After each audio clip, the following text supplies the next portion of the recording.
These 5 make their way to a haunted manor in hopes to exorcise the demons within. Quickly turn around and throw a dagger, and you see a shadowy, dysmorphed figure behind you. Yeah. It's like seems like a stretched out humanoid. And when you throw the dagger, it makes a sound, and the dagger seems to pass through. Okay, I run back inside. The most logical thing to do. Whilst journeying through the haunted manor, they find pixies, creepy crawlies, and weird apparitions. But sometimes the hardest battles are within the party themselves. We have to kill. Do we have to shed blood? Can't we just like knock him out? Dude, the karma. If we go around killing things, we are serial killer. We're not heroes. We're supposed to be the heroes of our own story. We've already killed. Brother, you don't understand. This isn't some fairy tale town. We've already killed bandits at the start of the game. What's the difference, bro? What is the difference? Is because we were self-defending. This is an harmless sleeping person. No. And other times, the hardest battles are with Lady Luck. Fucker than that one. Firstly. Are you kidding me? What the hell? You can't be that bad. You cannot be that bad. You got 2 nat 1s in a row, dude. Wait, it's more like doofus, man. What the hell? After exercising the haunted manor, which is now Ressa's place of residence, the party was given another task: to go out to sea and destroy the rest of the smugglers. After taking over the ship, one of the prisoners delivered some vital information. Information about lizard folk rising. The council member got information that the lizard men, or the lizard folk, have been planning an attack on Saltmarsh. He says there is a breeding ground that they have been growing in numbers, waiting to attack. And I worry that it might be too late. After venturing into the swamps of Saltmarsh, the party faced many a challenge. There were many treasures hidden within the swamps. Some were too tasty to let go, such as the giant frog eggs that Rufus ate. Okay. You feel really sick. You think you might need... You start to like burn up, basically, in a fever. Oh shit. And you feel like you might need to rest. Okay. Rest soon.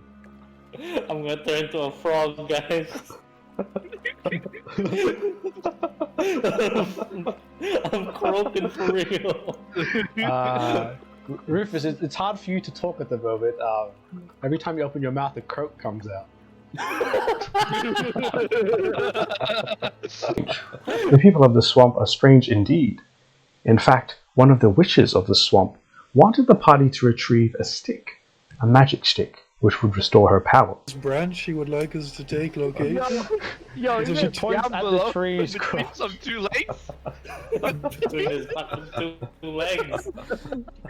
It's a magic branch. If I have it, then I'll be able to do magic. The tree wants it, but the tree never uses it. Damn, it's not getting laid. Yeah, I wonder why, bro. After massacring the lizard folk and destroying their base, the party decided to make amends with them, as they realized that the lizard folk were not the true enemies. The lizard folk were preparing for a war with the Sahagin, the enemy of all of the sea.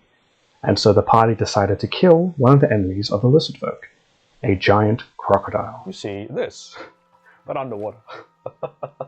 Starts racing towards you.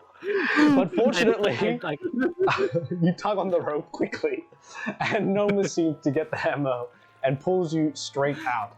And as you are pulled out, a ginormous crocodile leaps out and tries to eat you as well, but misses due to Nomus's deft hands. How many minutes has been since I'm praying? Roughly? About 10. I don't think your prayer is working, man. Unfortunately, Nomus fell to this crocodile. The party was surrounded by constrictor snakes, and Nomus was eaten by one. After the giant crocodile was slain, the party returned to the lizard folk lair, and the witch friend was able to restore Nomus to a similar state that he was before. And now here we are. The party has returned to Saltmarsh, but more trouble is brewing. Tori has been caught by the guards, stealing one of the black pearls worth hundreds, if not thousands, of gold. Tori was taken to a maximum security prison, and now the party is tasked with a prison break, with the help of Ida Olin, one of the candidates running for mayor in Saltmarsh. Ida has promised to help them free Tori and break her out of prison, if in return they will venture out into sea and return her husband. Who knows what's happened next in the session, as Nomeless is resting. No More has taken his place. Will the party get along? Will the party overcome the challenges? We'll have to see.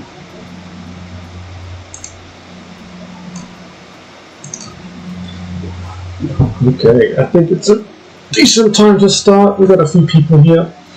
Alright, everyone can hear the music, right? Smile. Not new music, should be the same old music at the moment. But right now, this is our 18th session, can you believe it, guys? 18th session. That's crazy. Holy. One session every week, that's like 4 months. 4 months. Almost 5. Hello? Hello? 30% of the way through. Can you believe Hello. it? Can you hear me? I can Can hear you you. now?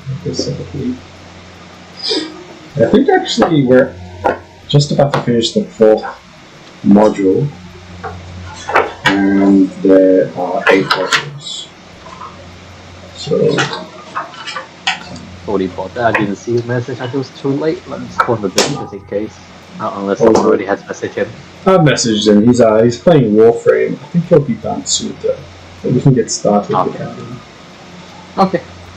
Okay. Just open up everything, the MVP on.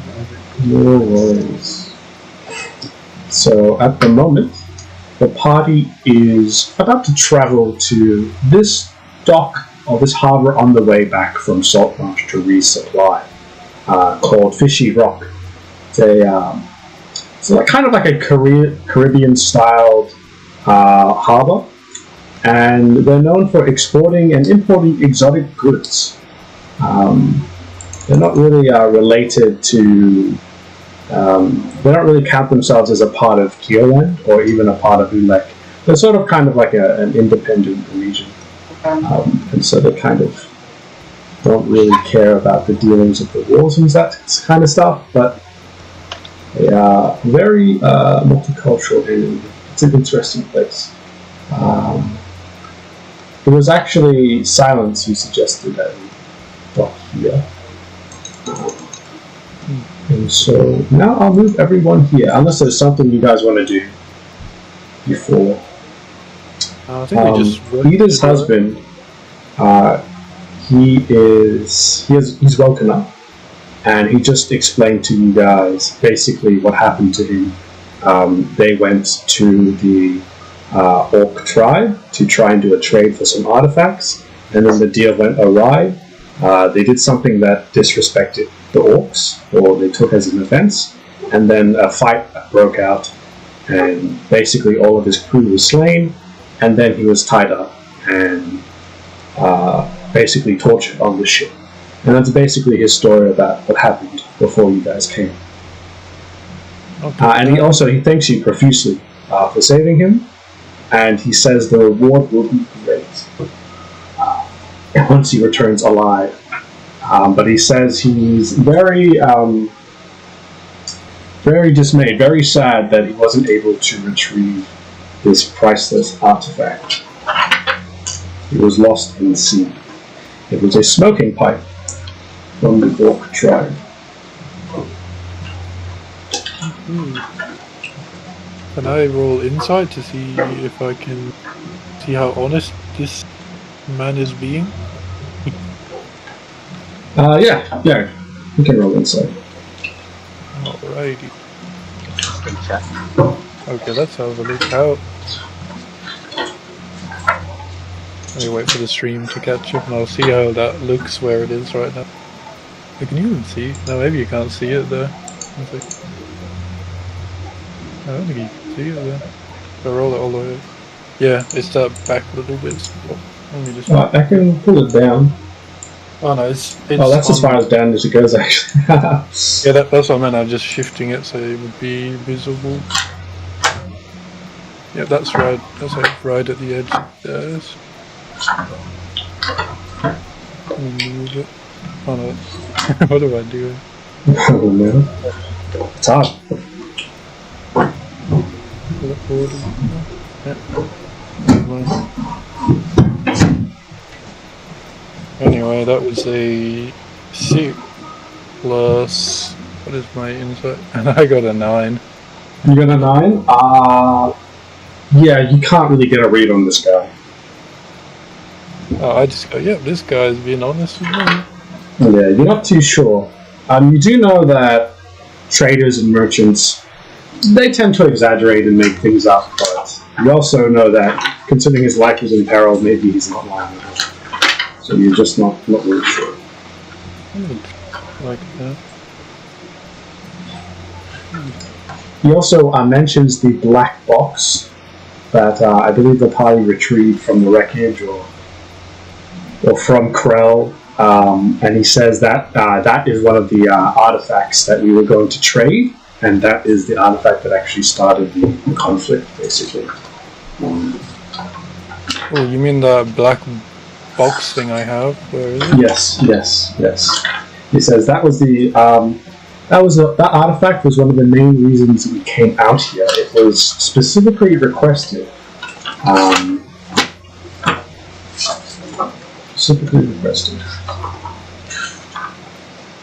But you mean the bone box thing, or is this something else?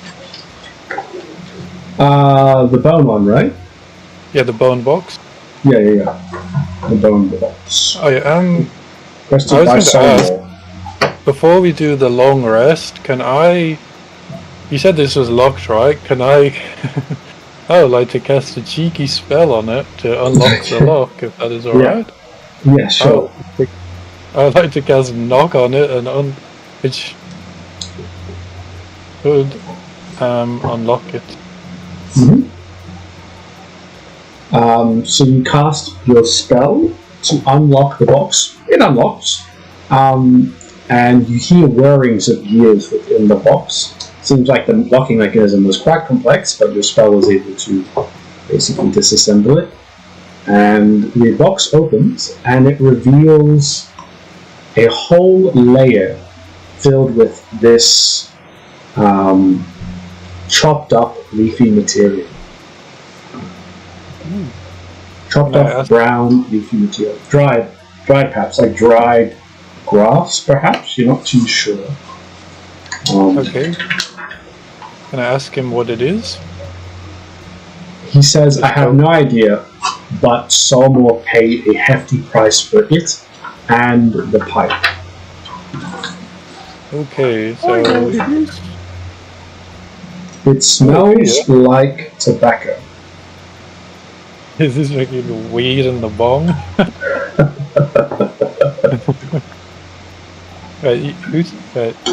I'll try to know more because he just said he knew what it is, so I'll be like, you know what this is? Yes, my dad used to smoke this. They call it weed. Usually we use something called a hose, but I don't see one around. Okay, first I'll just look confused, you like weed, and look at him and be like confused because she is imagining the weeds the gardeners used to pull up at their old house.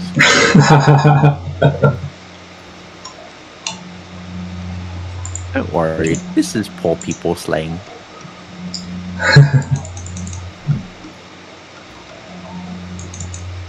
Alright, I'll just say contains weed.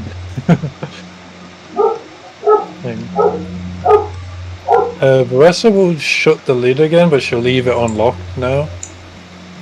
Yeah. I believe. Yep. Okay. But she'll keep it on her person. She won't. Because she. Yeah. She ain't giving that to Saltmarsh.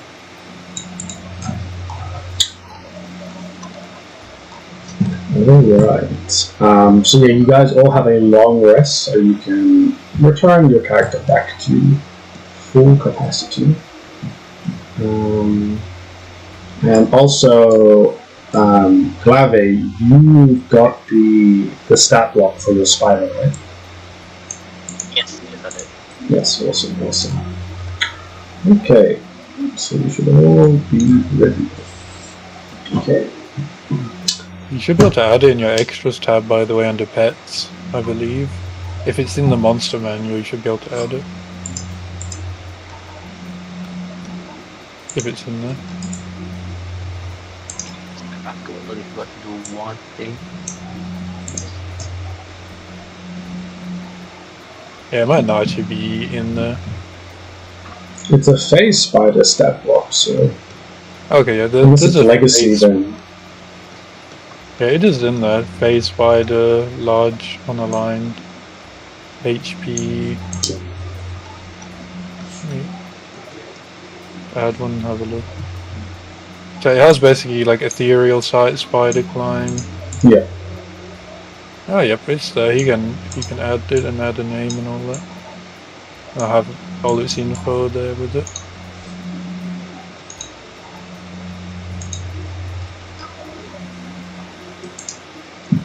That's a very nice extras tab, I'll say that much. This is on Beyond?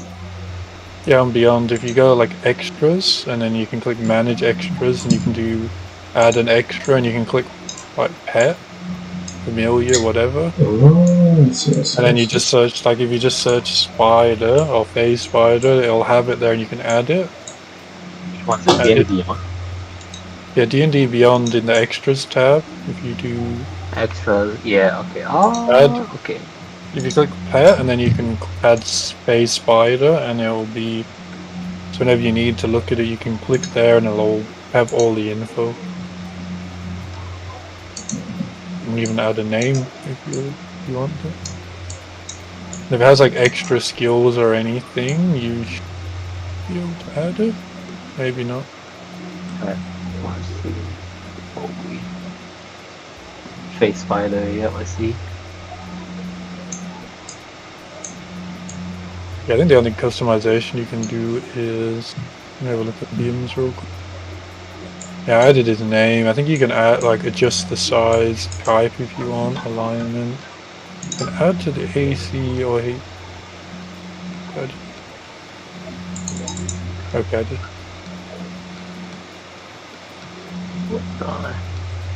Yeah, I have all this info for you.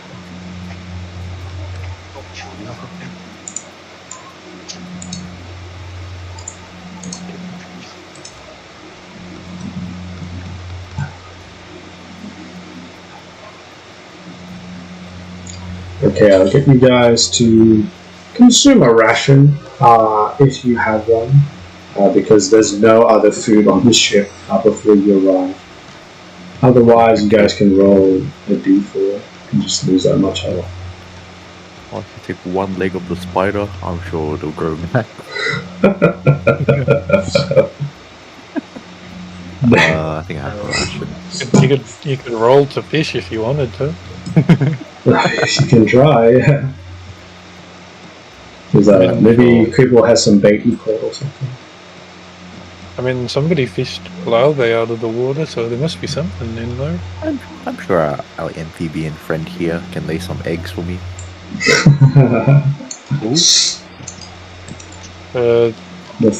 Rufus has got like gills, doesn't he, or something?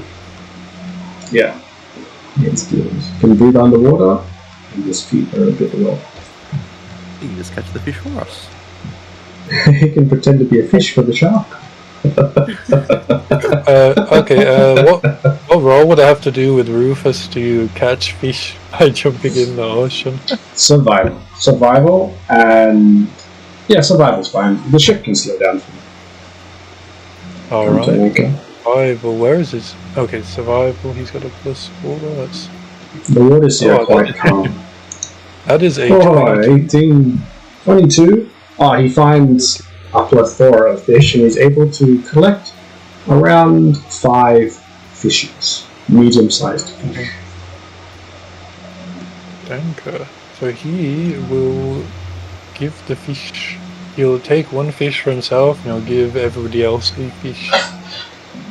He'll give silence one, that one, and then if Glauve wants a fish, have one. Baressa will decline because she doesn't want to eat raw fish. My ration, I consume ration, so I probably offer that fish to someone else. The silence just takes the fish and puts it inside of a salt barrel. Okay. Rufus will practice his fireball to try and cook the cook the fish. Cast fire. He'll hold the fish in one hand and he'll cast fireball from below. You can roll a d20 for taste if you get some good. If you taste like bad taste. Oh wait, what is that? How do I get 18 again? This is weighted, isn't it? Weighted die? 18, so that must taste pretty good then. Tastes pretty good, yep. Cooked almost to perfection. They're surprised at Rufus's cooking skills. Perhaps in another life he could leave the thievery behind and become a chef.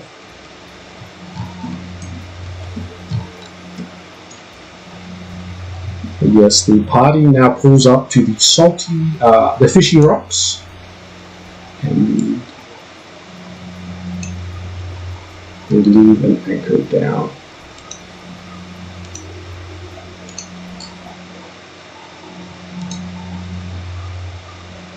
Hopefully the music kicks in eventually.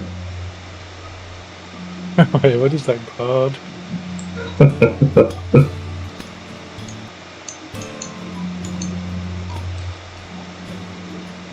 Okay. So as the ship, the bearded deck, begins to dock into the fishy rock, you see a familiar face on the pier. This was the guard that let you in on to the ship that led you to the ship that you are now. This was Getz. You see him in a Hawaiian flower necklace, basically. It's a very bizarre sight, and he's looking around, confused. He's pacing back and forth. Okay. Doesn't seem to notice your presence yet. Wait a minute, we see him again and the beast is in the air again. Wait, is that the guy that tried to marry the bitch? Oh, yeah. Yes. Yes. Oh, well, I can't roll forever, man. He could get married this episode, man. Yeah, he said he'd get a better scimitar than the 9 lives. So I wonder what I'm doing here then. I think we exit off this side. Yeah. You can just jump off. Oh, there's a wood. There's a wood. You can just light walk on the wood. Yeah. I guess I'll follow Rufus because I'm not really. He's the street type. Yeah.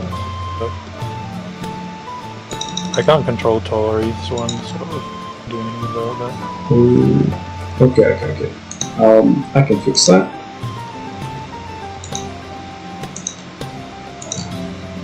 You can probably just group Rufus and Tori together. Might just be easier.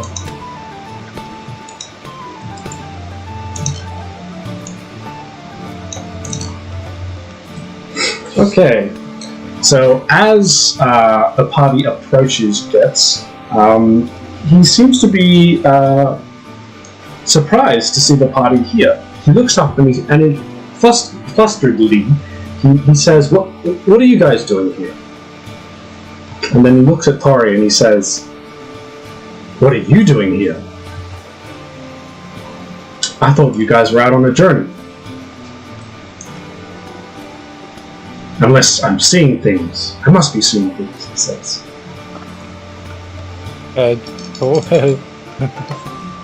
Varessa will explain the mission was to rescue somebody and they've rescued them. And they're just stopping here for supplies. Getz says, "Oh, you're stopping here for supplies. Well, the rescue mission is of no interest to me. All I'm looking for is a sword for you, Tony," he says. "But I've run into quite the issue here.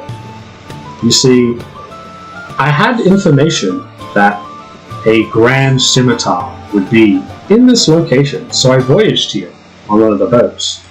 And I looked around and asked the locals. And one of the locals came up to me.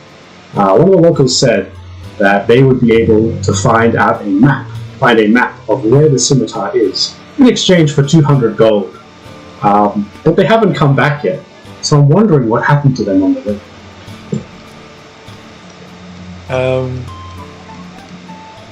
I guess Rufus will just say, you really fell for that scam? He said, well, they gave me these flowers as well. These flowers, they're supposed to bring good luck. I wonder when they'll start working.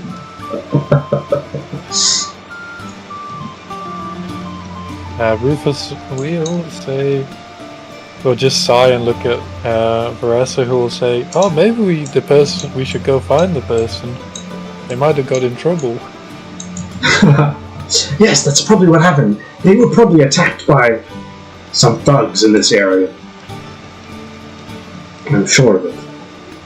This area is known for their bandits, but also this area is known for voodoo and black magic. So who knows what might have happened to the people. Once they see money, who knows what could happen. You hear in the background the sounds of a piano being played. Sounds of a piano being played. The sounds are very off-putting. They're definitely not unknown, and whatever song is being played is not being played right. Okay, I guess we'll start heading along. I guess Getzel will be going with us. Yeah, he'll join the party. We'll say, if I recognize the person, I'll let you guys know. Okay, I guess we'll go see who's playing this.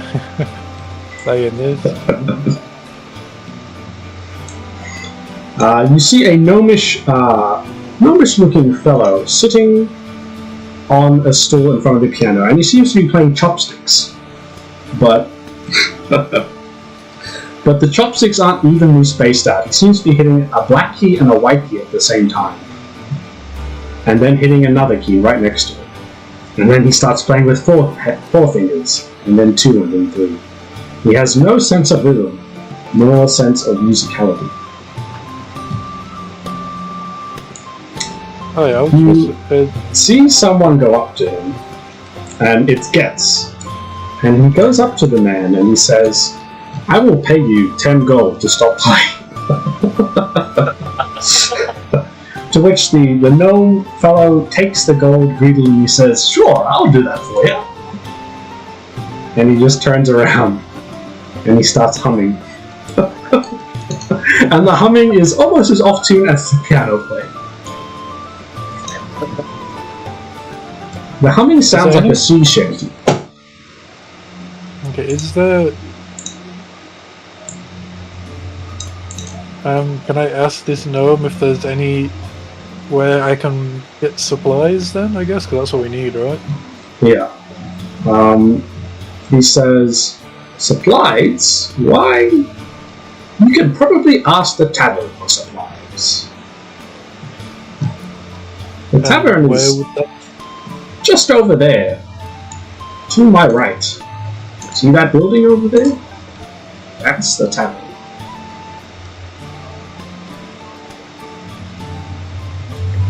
They normally deal with you sailor folk.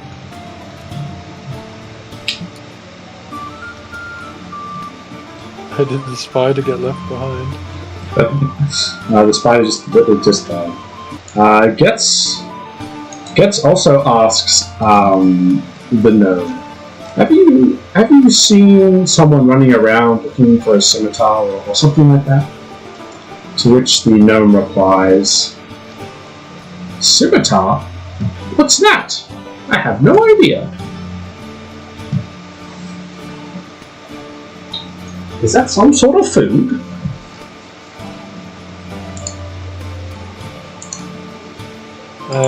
Tori will unsheath the scimitar and brandish it in front of the gnome to show what it is. He said he'll just say like this. Oh, just like that. Well, Swords. Curvy swords. Where have I seen a curvy sword before? Yes, I think I've seen something like that before.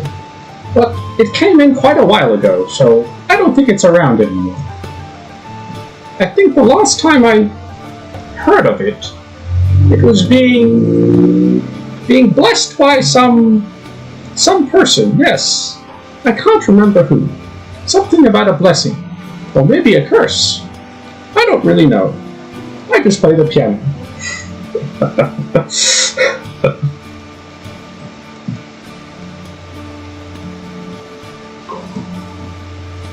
And then he says, he taps his pockets and he says, maybe something can help me remember though. I guess the rest will just look at Getz. The rest will look at Getz to see if he wants to pay for the information. Getz digs deep into his pockets and pulls out. What does he have on him? He pulls out 10 gold pieces and he gives it to the gnome. And he says, surely this will help you remember. And the gnome, he grabs it, and then he begins to scratch his ears and pick his nose. And replies, yes, I think I know where the thing it is you're talking about. It's probably in the blacksmith. The blacksmith probably has us in it. He sells those sort of things, you know.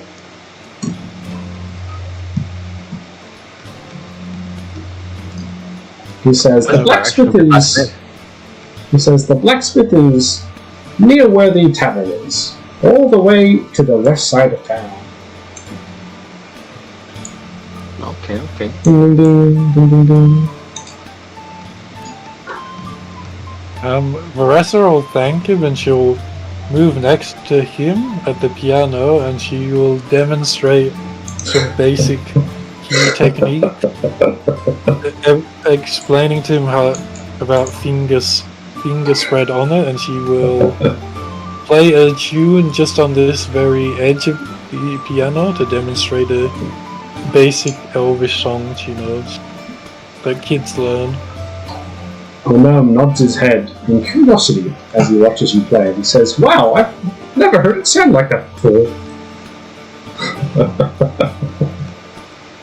Varessa will remind him that you need to not touch only the white or the black, like one key at a time. Is that you're probably hitting too many at once. He says, oh, I thought it was like a drum. The harder I press, the better it sounds.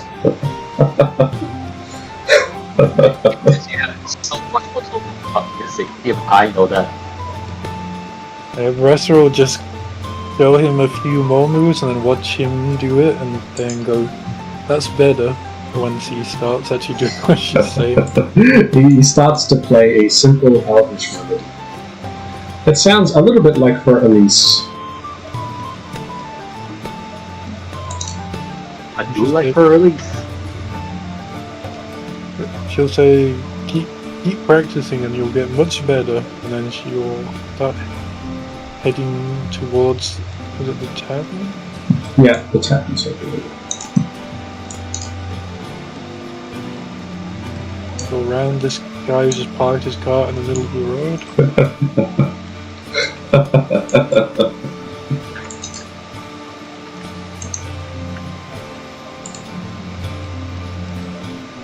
It's like this way, right? Up the stairs, Yeah, I take it? up to there. As we'll come up here, and then the tavern's this way, and the blacksmith's here, right? Yes, down there. Yep, down there. Okay. Maybe Tori will say she'll go with Getz to look for this scimitar. Okay, Getz agrees.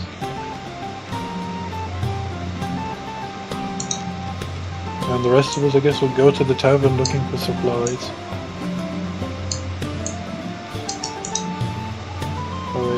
when the beast gets here, we can do something. So, What the hell? Wait, what am I looking at right here? To my left.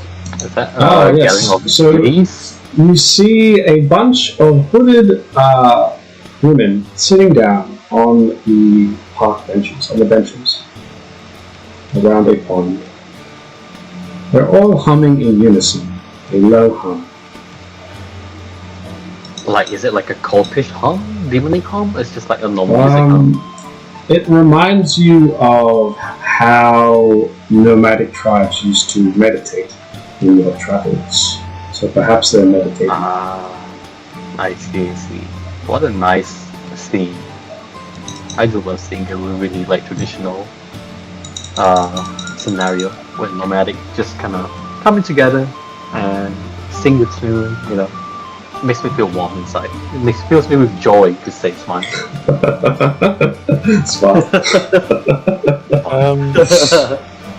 Russell will say, do you want to say something to them, to Glauve, and then she'll notice no more disappeared, but she'll presume he went with Tori. Yeah.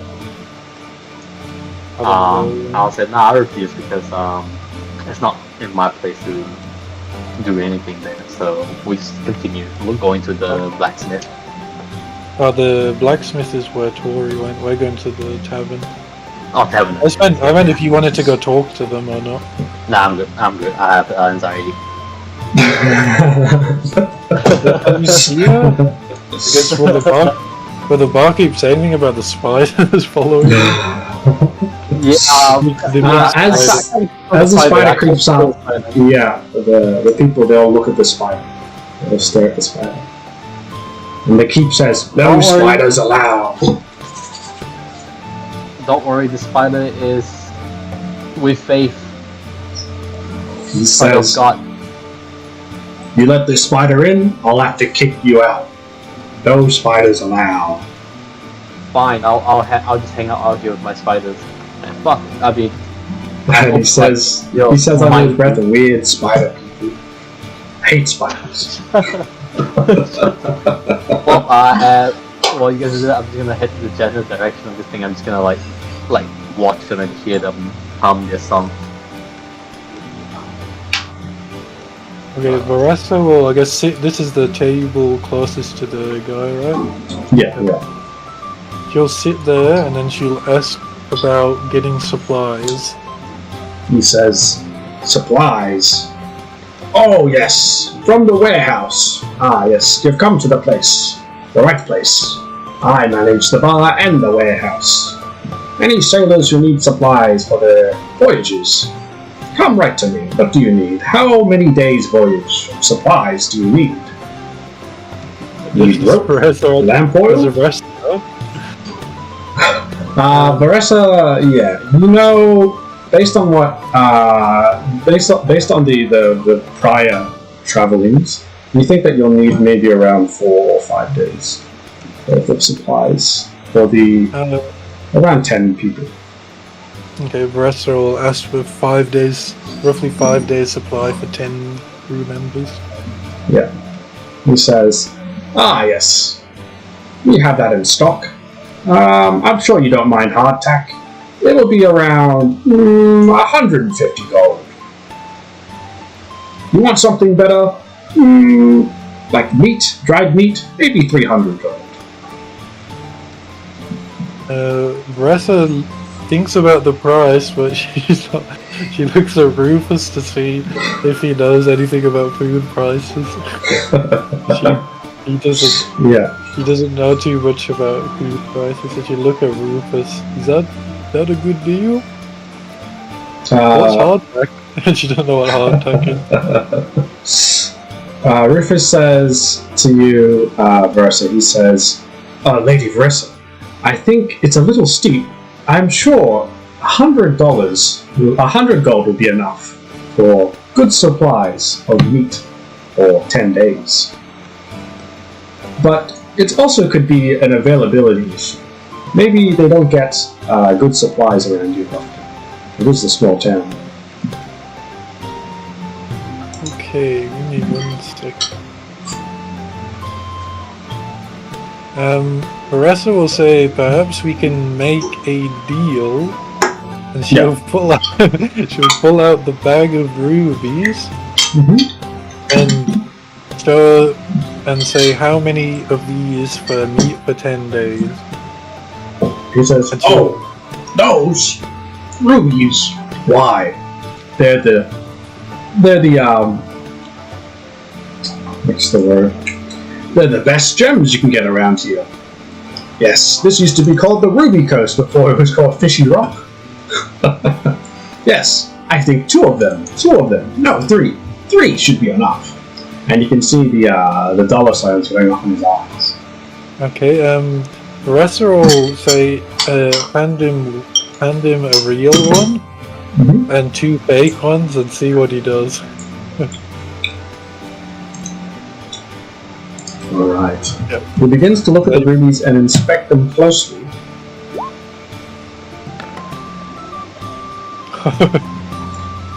And he thinks that they're real. He says, "Wow, these have really good quality. 2 of these are flawless. One of these is a bit scratched here, but that's fine. I'll take them. Okay. This is good payment." Alright, Varessa will follow. He said it's in the back, right? She'll follow him to. He says, "You must be the ship that just docked here. Is that yours?" Varessa will say, yeah. He says, "I'll get my crew to bring the supplies out." He says, "They're actually in the warehouse behind me, behind this building. Okay, I'll get them to come out and give you the supplies and store them in your ship." Alright, Varessa will say thank you. He says, "No worries." And then he lowers his voice down to an almost whisper and he says, "But a word of advice. I wouldn't recommend talking about whatever treasures are on your ship around her." And he points towards the pirate captain sitting in the corner. He says, "She'll probably have a second look at your ship if you talk about any real treasure, like these rubies over here. Be careful around her." Notorious pirate crew. Varessa will thank him for the supplies and she will head out with Rufus. So he thought the 2 fake ones are real and the real one was some low quality. Yeah. Yeah. I guess I'll come outside here and I'll say, anything interesting happening in Glauve? Because he's been listening to this. Glauve, to give you a picture of what they sound like, they kind of sound like... It sounds like an OST you'd hear from Nier Automata. Their hums are very melodic and very soothing as well. But at the moment, I think we'll go towards Getz and Tori. Wish isn't here yet. Yeah. We can work this one out. I'll just play Getz. And... I guess you can play Tori. This should be fine for the moment. Alright. So, Getz and Tori enter the blacksmith. And the blacksmith, with a gruff voice, says, "What do you want? Armor, weapons, prosthetic legs, I make them all. But don't ask about the frog. I'm not making that again. Last time I'm making such a stupid contraption." Getz looks at Tori quizzically, and then looks back at the blacksmith and says, "Have you seen a scimitar? Have you found a scimitar, made a scimitar, anything about a scimitar, really?" And the blacksmith, he scratches his beard and he says, "Scimitar? Why? We don't make them around here. They're kind of foreign swords. The people around here, they like cutlasses and blunderbusses. Scimitars are a very strange weapon, indeed. They don't sell well, so normally if I find them, I just melt them down and use them to make something else." But there is someone who bought a scimitar from me quite a long time ago, before I could melt it down. Yes, it's the old lady across from here. No one really talks to her, and she doesn't really talk to anyone. But I do see some suspicious people enter her house. I think she does fortune-telling, or something spiritual. I don't believe in all that mumbo-jumbo. But I think she can also talk to animals. But other than that, I haven't heard of anyone else with a scimitar around here. And he basically points right outside the door, over here in this direction, and he says, "That's where she is. I don't know if she'll let you in, but that's the last time I heard of someone with a scimitar, besides myself." Alright, I guess Tori will follow Git and head towards the house. Okay. It is one with the rat out the front, or whatever that is. yeah. It's like a little weasel possum thingamajig. And it's standing in front of the door and looks at you. And as you approach the door, it doesn't have any reaction towards you, it just stares at you. The door seems like a regular wooden door, except that there's no handle, but there is a door knocker, a big hooked door knocker with a skull on the wall. Tori will just use the door knocker to knock on the door. Yeah. No response comes by. And Tori will say, "Housekeeping?" and knock. Hey, don't go marrying me off, man. Oh, he's here. Never mind. You're trying to get your scimitar, bro. Hey, man. No scimitar is Oh, you're here. Scimitar is worth my freedom. You're with Getz right now at the moment, and you're looking. Getz was on the island, or on the docks, and he was looking for a scimitar for you. And you're helping him find the scimitar. That's all you're doing. Legendary scimitar, bro. Legendary scimitar. Yo, if I find the scimitar, it's just mine. It doesn't belong to them. Sure. Find the keepers, bro. Find the keepers. Sure. This lady in the house is supposed to have it, but she's not answering the door, so... And there's only... See this door here? Going in the... Oh, there's you see smoke coming out from underneath the door. Plumes of smoke. Oh, so there's a lot of smoke inside. Maybe Yes. Break it in. See if there's someone in trouble, like or something like that. The smoke smells fragrant. You don't think it's like a fire burning. I think it's like shisha. There's no handle. There's only a door knocker, by the way. No, only a door knocker.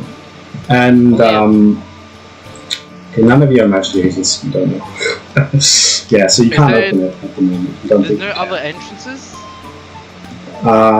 No, you scout around and it only leads to the docks, the bottom side. No other way to enter, what you can see. Then I'll keep knocking on the door with the handle until someone enters. I'll annoy them to death with the knocking. Surely that will get their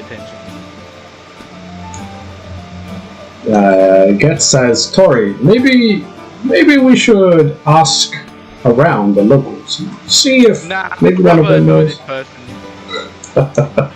Alright, well, we'll move back to the other. We'll see how that goes. We'll move back to the rest of the party. Okay. So the rest of the party, they've just gotten some supplies from the tavern, and now they are listening to the melodic hums of the nomadic people, nomadic women. Did Nomo just get randomly kidnapped? No, he's not around. He seems to have wandered off somewhere. Okay. We don't know that. We think he's with Tori. Alright. Varessa will suggest that Glauve go talk to one of them and see if they're willing to talk to him. He'll suggest it. Why is he not here? Why is he muted? Okay. I guess Russell will come over and sit here and see if they're willing to talk to her. So just say hello. As you sit down and say hello, you notice that the robed women, they have very beautiful features.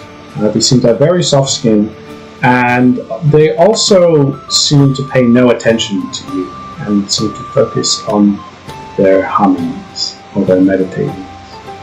You can sense that they are, you can sense magic within all of them. So you believe that perhaps this humming or this meditation is both a like a traditional ceremony and also a magical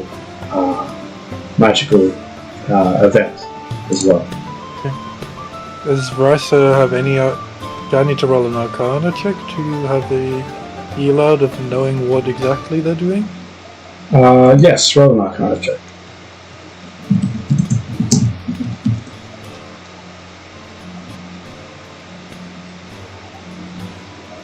He was chilling. I like something amazing. Okay, that is a 9 plus 5, so that is a 13. No, 14. You believe they're partaking in a school of magic that you're not really familiar with, Varessa, but you do know of. You believe they're doing something in the realms of divination magic. Ah. So, acting as God's servants or trying to predict that sort of things. Mystical sort of magics.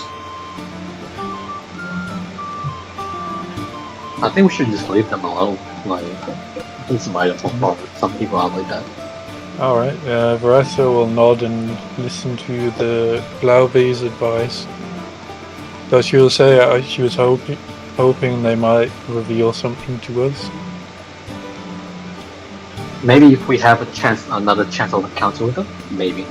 If fate allows so. So what's our objective now? Do you guys get what you came for in the tavern? Yes, I bought some supplies. They are getting delivered to the ship. Oh, nice. It's a one-day shipping? Oh wait. You have the tavern It's or right something? there. It's right there. Still in. Like Amazon Prime. Tavern Prime.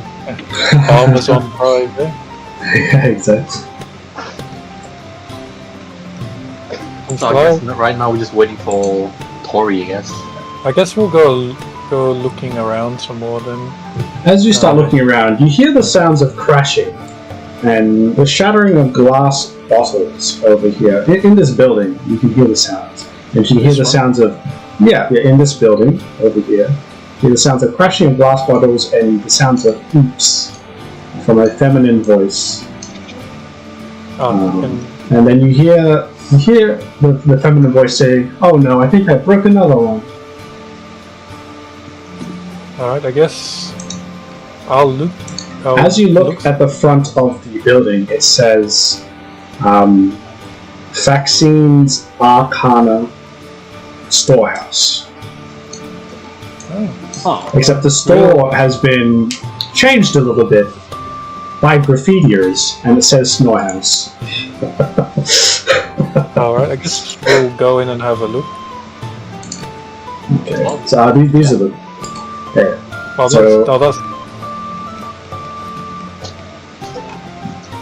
Yep, so as you go in...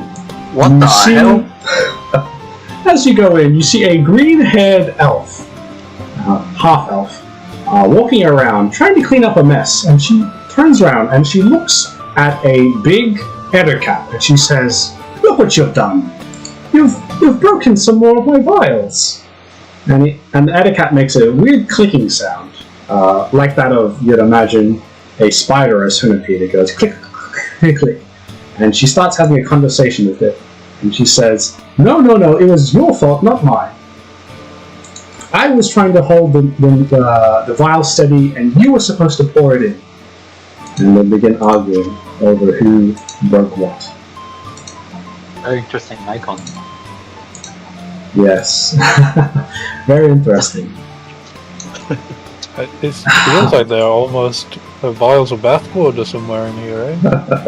Is that potion? Is that bathwater potion in this one? Also, it's more concerning like the fact that this monster is speaking to the elfin woman. I thought yes. that thing's hostile. I mean, last time we fought one. Right. It tried to block us from going down the steps, but it didn't attack us. But so Veressa just slammed the thing in the head to get it out of the way. So it wasn't hostile. It's just that you guys just like disturbed. Well, it wouldn't get out. It wouldn't get out of the way. Like it kept blocking us from going into the place. You know. So. This one seems more docile compared to the ones you've seen before. You think it's probably well trained. If I cast comprehend languages, the cantrip, will I understand the clicks? Just curious. I was about to say the same thing. I have the same spell. No. No, you have to learn how to speak with animals. You don't think it'll work. Also, I'll let you guys make a perception check if you like, to see if you notice anything interesting about the books and the scrolls kept on the shelves. Perception check. Alright, yes. Net 20, please. Alright, I got a 18. Okay, let's see. So, Rufus got a 21. Okay. Veressa got a 22. Okay, awesome. So, Veressa and Rufus, actually all three of you notice that these books seem to be some sort of... They have magical aura to them. They have some sort of presence, and perhaps they contain spells or some sort of information of that sort pertaining to magic and arcana. But you read the titles, and the titles are very, very strange to you. They're translated into common, but you have no idea where these words have come from. They seem completely foreign. One of the titles is called Seito Kai Yaku Indobo. So I don't know what that is, but that's one of the titles. And some of the other titles are in a language you have no idea. I can copy and paste the title of. You do that first? Yeah, I sure can. Yep. I believe somebody recognized those here. Veressa won't, but...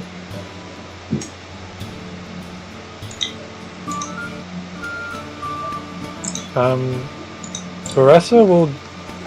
Also, whoever got the 20s or higher, you definitely know from the titles, they seem to be very of sexual nature, basically. All these books seem to be pornographic.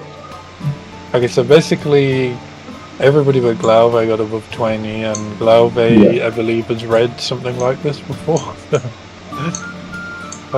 If he has to, then he might know. I have... wait, what was that? My headphones disconnected. I got 18. If you look in Roll20 chat, there's a title that you were able to read. I actually don't know about this book at all. In case you guys haven't caught on, this was Kyle's character from 2 campaigns ago. Well, this one? This one right here. Her name's Ven Lefexi. And I think her thing was she used to walk around and she had like a hentai book or something to cast spells. Oh, yeah. Okay. Yep. And so now she has a shop, like a dojo shop, basically. Magical one, though. Okay, Baressa will look at the title and be confused. She's seen that she remembers seeing a similar book title in her grandfather's personal collection, but she wasn't allowed to read it. That's all she knows. But she looks at it and then she just coughs to get the attention. Like, look at the book. I look at the title like, oh shit, this is from my secret stash when I was in Breeze. You find more. You find way more titles as well. That you recognize. And as you cough, Varessa, then turns towards you and she says, "Oh, a customer! Spiders, you clean this up, Spiders." And he gives a clicking sound, a grunting clicking sound, and he takes a giant broom and begins sweeping up the glass shards. And she goes up towards you and she says, "Hello, my name is Van Lefaxine. I am the arcane extraordinaire of this town. Well, besides that old hag on the other side, what can I do for you? Do you need magical scrolls, magical potions, magical wishes?" She says, with her raised eyebrows. Baressa said those all sound interesting, so she'd like to... And then she interrupts you halfway and she says, "What about magical wands? I have this special wand over here." And she pulls out a giant wand. It's about the size of her arm. She says, "Here, if you use this wand, it'll cast a sticky liquid that'll make sure that all your foes will be slowed down in case you need to run away." Baressa will just pull out the wand of web and say, "I've got something better than that." This will stop them dead in their tracks. This will tie them up, what she'll say. And she says, "Oh, but what about this one?" And she pulls out another one. And it's a short one. It's green in color, and it has these yellow gems in it. And she says, "Cast this on someone, and they'll pee their pants immediately." It's very useful. Russell will just tap grandfather's staff and say, "I'm quite happy with my family heirloom." And then she looks at Rufus and she says, "What about this scroll?" And she pulls out a scroll from her satchel. She says, "This scroll will help you grow hair. It's just not sure where it'll help you grow hair, but it'll help you grow hair." I just raised my hand a little bit. I was like, regarding the pea stuff, how much was that? She says, "Oh, well, we can do a trade or we can do gold. I'd say around 50 gold. 50 gold. 50 gold. Does it do anything other than making people pee, or is that the only capabilities? And also, how much volume comes out?" She says, "Well, it depends on how much you drink. And it doesn't only make pee come out if you catch my drift." And she gives you a wink. I see. Yep, let me just grab 50 gold for my guy.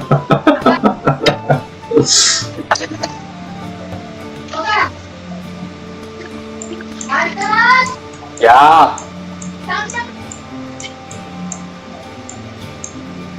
Okay. Is there a shop list you can give us for this girl, or is she just going to explain everything to us? Yeah, I can give you a shop list. Because Ressa will probably trade the Wand of Webs to her for something, if there's something you want. Because Ressa doesn't really use it anymore. So a good time to trade it away.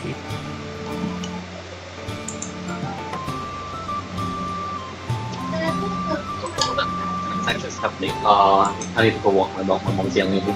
So I'll go back in 10 minutes. Very good.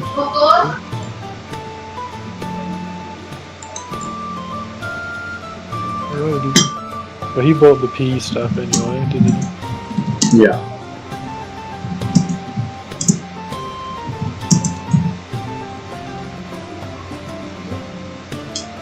I'm gonna assume the first wand was a coon wand. Yeah.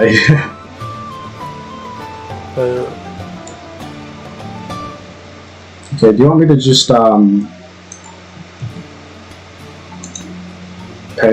post it? Okay, this just goes in, right? Ooh, there we go. Alright, I might have to search some of these items up quick. Thank you. I suppose She says she has these on.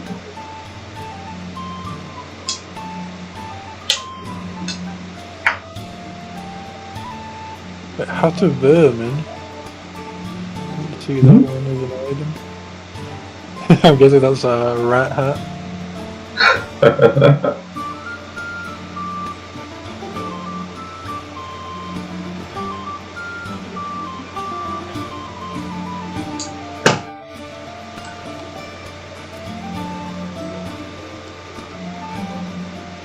Some of these are actually.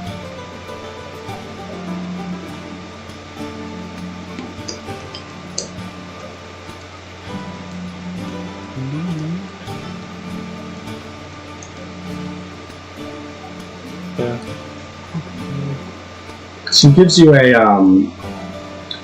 basically a piece of paper showing you the selection, and she says, "If you don't mind me, I have something to get to. But if you want to buy something, just yell out and let me know." And she returns back and begins tinkering with some vials. Alright, Rufus, I just have. He has 2 wondrous items.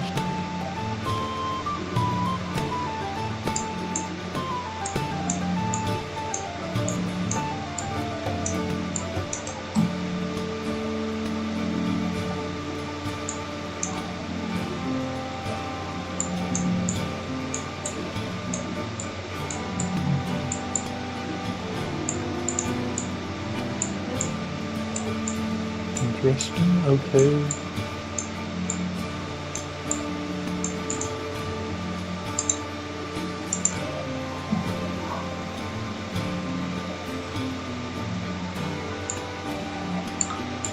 And Spider just comes up to you and just stares at you.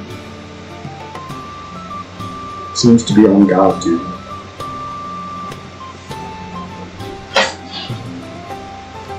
Getz notices this commotion happening, and he walks over to where the rest of the party is, and he basically talks to Glavy, and Glavy explains what's happened so far.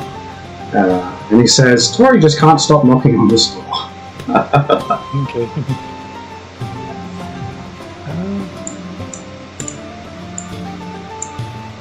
I said, okay. He says to you, Versa, he says, "We might need your help with this door that won't open." The blacksmith said, "That's where the scimitar will be." Maybe.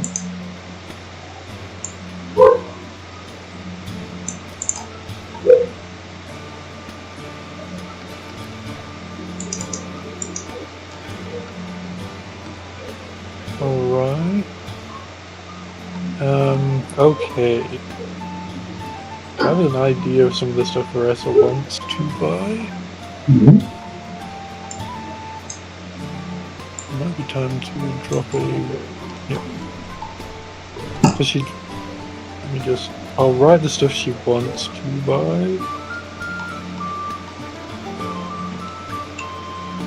Is it? Yep.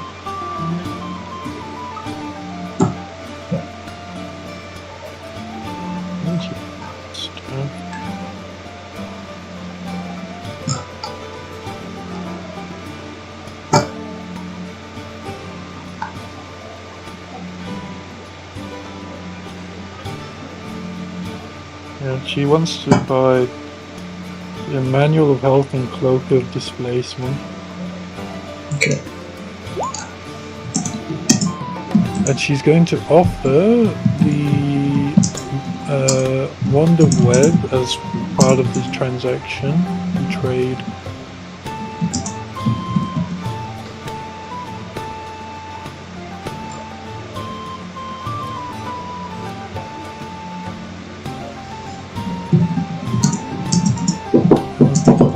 So give me 1 second. I actually have to look at their value first. I don't think Nerf should be able to. They're like 20 grand plus. 20 grand. Alright. Okay, maybe she won't be able to afford them then.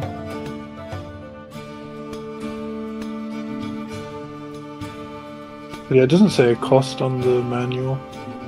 The cloak, I believe, did.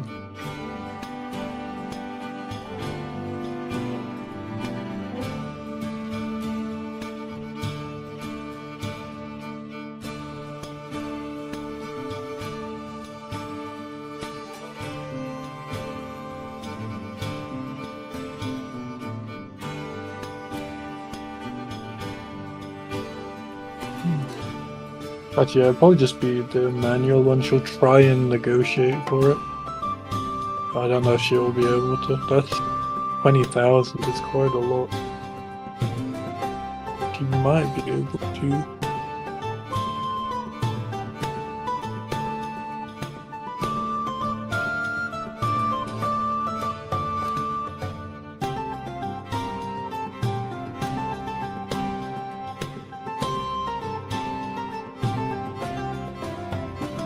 Sell something first.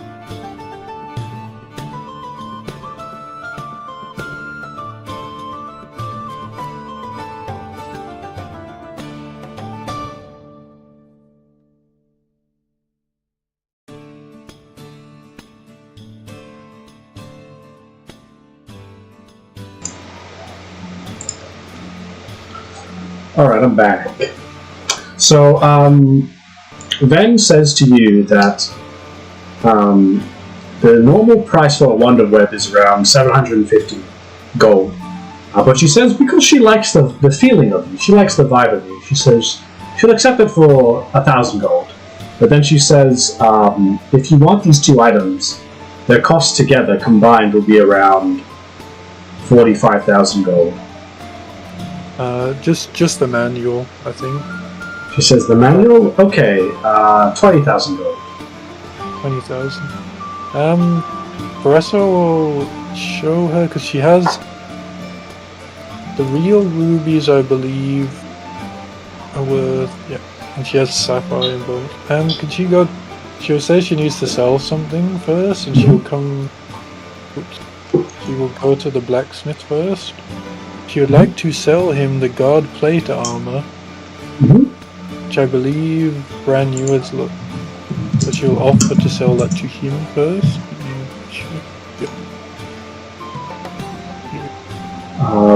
He'll say he will buy it for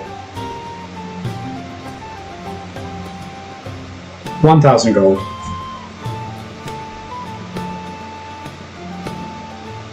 Alright, Baressa will say 1,200 and she will show the guards modifications to it that make it actually better. I see. The armor. You know, because it's He like... nods his head and he says, yes. Maybe this is too low. What did you ask for it? I'll give you 1,500. 1,500? Yep. Okay, Baressa will agree to that. She'll sell it to him for 1,500. And so Glauve, if you have anything to sell, those are okay. Tori, if you have anything to sell as well, you overhear this conversation, so if you want anything to sell as well. Okay, so Baressa will go back now and she will negotiate. So she has... You said 20,000, right? And Dingo's 1,000 for the wand.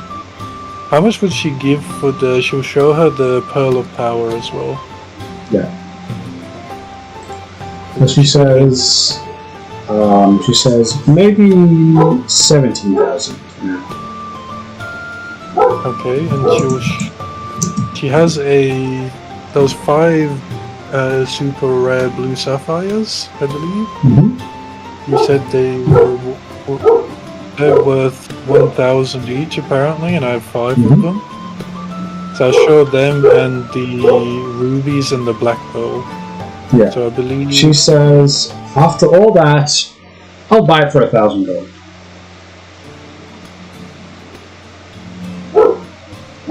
But you buy all of the gems for 1,000, are you saying? So, as in, it'll cost $1,000 if you want the books for all of those items you need. You need $1,000 extra. Okay, Varessa will say she'll take the Pearl of Power back then, and which would put the price up to 1,700, was it? Yeah. Okay, she'll keep the Pearl of Power, but she'll give all those other items I just mentioned, plus the 1,700 for the manual of bodily health. Awesome. And then she hands it to you. I'll remove all of this other stuff now. And the title of the book says, How to Last Longer. And she says, this should be good. But is it okay? I'll put manual. I'll put the item in. I'll customize its name.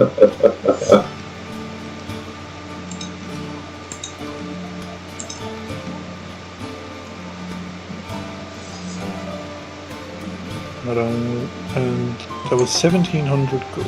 Yep.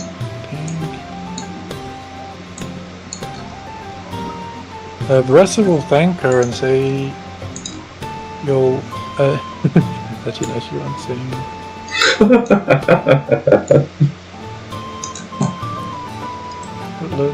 Yes.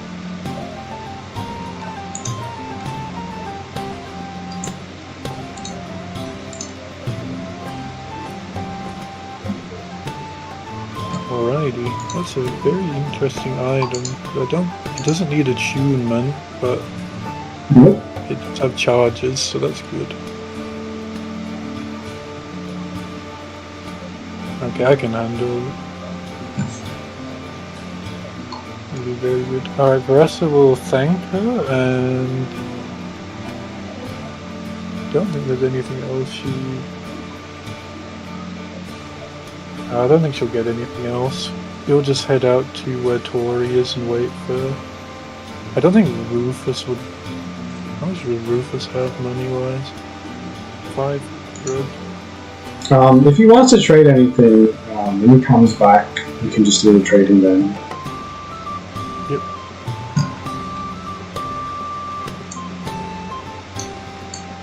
Okay. So Varessa will come here.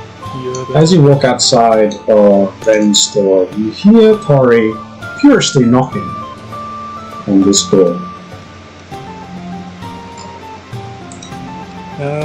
Okay. He smells sandalwood and jasmine coming from the smoke plumes underneath the door. You notice that on the top above the door there is writing in Elvish that says Tamara's mysticism. I don't think anyone else knows Elvish, so they probably wouldn't have noticed it. Okay, and do I notice anything about the door, about how to open it? You think that this door is one of these elven magic doors that can only be opened via talking to it in Elvish. Kind of like a security system. Alright, kind of like in Lord of the Rings or something. Alright, Varessa will try just saying the store's name in Elvish first to see if the door will open. Yeah. And as you say the store's name in Elvish, the door begins to unlock and open to the side, and smoke begins to plume out. And now the party is able to go inside. Varessa will go in. Okay. As you go in, there's a ton of smoke everywhere, and it's very hard to move around. And you hear the sounds of chimes, basically, chimes. And you can barely see through all the smoke. You see an elven woman laying on some sort of recliner or some sort of chair, and she has a long pipe, and she's just staring off into the distance. She hasn't even noticed your presence. She's older than you, definitely, Tori. You can tell. Us humans can't tell, but you can tell that she's an older elf than you. Okay, Versa. Yeah. She's probably twice your age. I guess will Gets come in too? Yeah, Gets can come in too. Alright, Rufus will stay outside then. He'll just watch he'll just stay with the weasel. But just... I do not know what the fish would do here, so... He'll have a peek around while Vanessa goes to try and talk to her. He'll start snooping around to see if he can swipe anything. He'll look for the scimitar, okay? That's what you do, right? He'd be nosing around for the scimitar, see if he can see it in there. Oh, nice, I fixed the layers. Oh, good. Nice, awesome. Yeah, Satori will just be looking at the items around, seeing if the scimitar is anywhere. As the rest will walk in the woman's line. Walk up to her and talk to her. Yeah, basically because she wasn't paying attention, she'll just walk around so she's in her line of sight. Yeah. She's facing the other way from you, and she's still smoking her pipe, and she says, "What services do you require?" I'll say my friend is looking for a scimitar you acquired. She says in Elvish,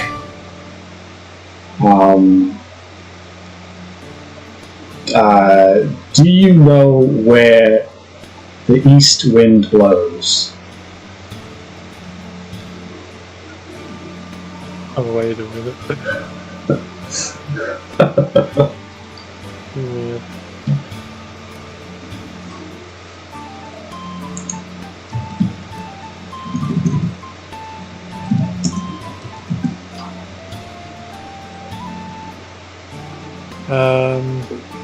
I don't think Vanessa would know the answer, would she? Vanessa will say no, she doesn't. And then she gives a sigh, and she says, "I'm not sure I can help you today," she says, "unless you wish to buy some incense. There's some on the counters over there." She points to the counters. She says, "My favorite is the jasmine. You want a suggestion?" Vanessa will say she doesn't partake in incense. She's not. She's just like, I'm not old enough yet, is what Vanessa will say.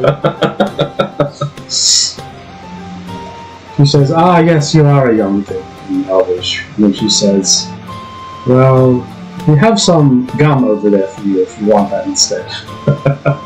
She pulls out a drawer and pulls out some gum. Vanessa will ask her what flavour. Because it's the same kind of gum her grandfather would give her, so she looks excited. She says, "This one is rose gum, made with roses."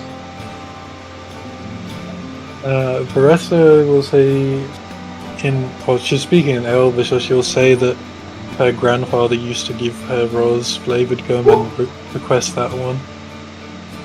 She'll say her grandfather's name too. She'll say Grandpa and say his name in excitement. And she says, she hands you the gum over. She says, "Here, take this as a gift." She says, I can tell you're on quite the journey, aren't you?" She says, as she turns to face you. "Yes, I can see where you've come from, but I can't tell where you're going." And as you see her eyes are a sort of shimmering gray, light gray eyes. And you notice that the light seems to reflect off her eyes in a very strange way. As if she's not completely healed, but still somewhat present. Vanessa will say, "Yes, I'm trying to restore my family's legacy," is what she'll say. She says, "Yes." As Yes, a queen needs the strong soldiers, now doesn't she? And she looks at you. First, I'll say she's not a soldier, she's a mage like her grandfather, and she'll hold his staff in it, or she'll tap his staff in her hand and hold it closer. Yeah, her grandfather's staff. And then she says, but you are the leader, aren't you? Rest will say she wants to be, but she doesn't think she's good enough to be a leader yet. Still too inexperienced, she'll admit. She says, well, if you wish to ever be a leader, you need someone you can trust. Someone who's strong. A strong right hand. A strong sword, perhaps, she says. And she points over to Tori. Perhaps that one will be your right hand one day, she says. I might be able to help you find what you seek, but it is not up to me to judge whether you are worthy, he says. It is up to my Fae sisters, she says.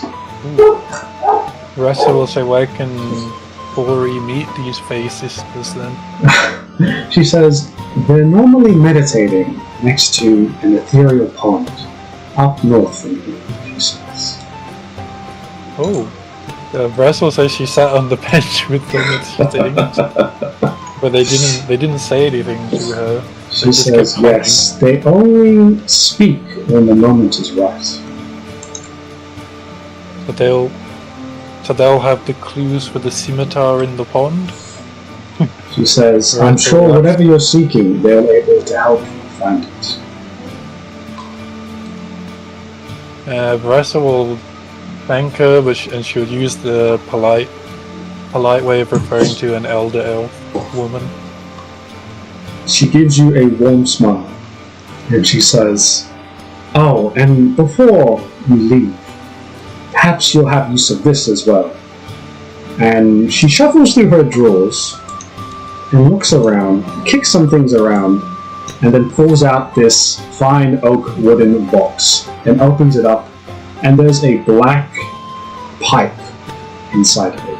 And she says, some things won't work without the right tools. And she hands you the pipe. Varessa takes it and bows to her, thank you. And then she turns around on her chair, spins towards the other side, and she begins smoking again. She says, do remember to come by for tea when you've achieved all that you want, she says. And I'm sure I'll have some ready for you. Okay, is this black pipe just like a generic regular pipe or something? It is a magical pipe, and if you want to find out what it does, you'll have to attune to it. Oh. Which will probably take you a week. Alright, so you can call it an elvish pipe. Okay, I'll call it elvish black pipe. I guess I'll start attuning to it then. Okay.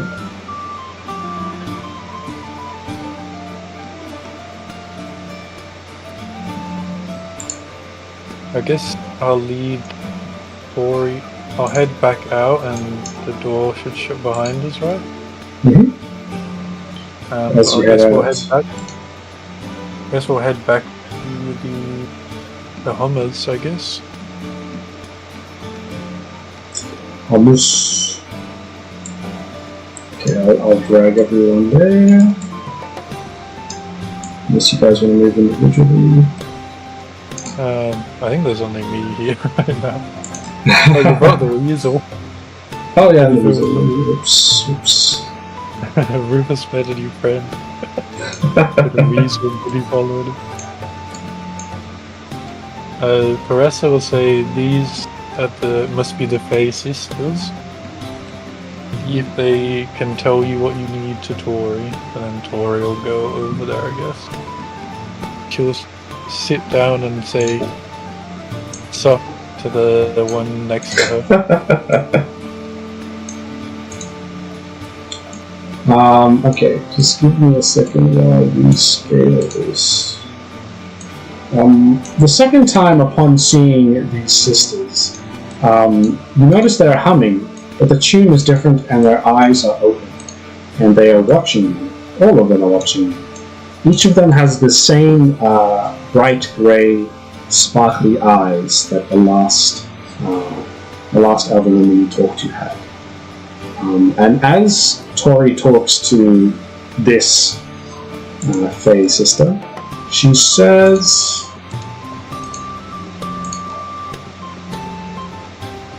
give me a second.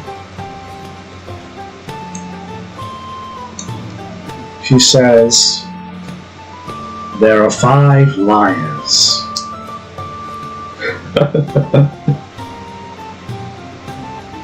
At least 5 liars. There's 8 of them, and she's saying 5 of them are liars. She says at least 5 of them are liars. At least 5. Tori will say, how do I know you're not one of the liars? Lying about the number.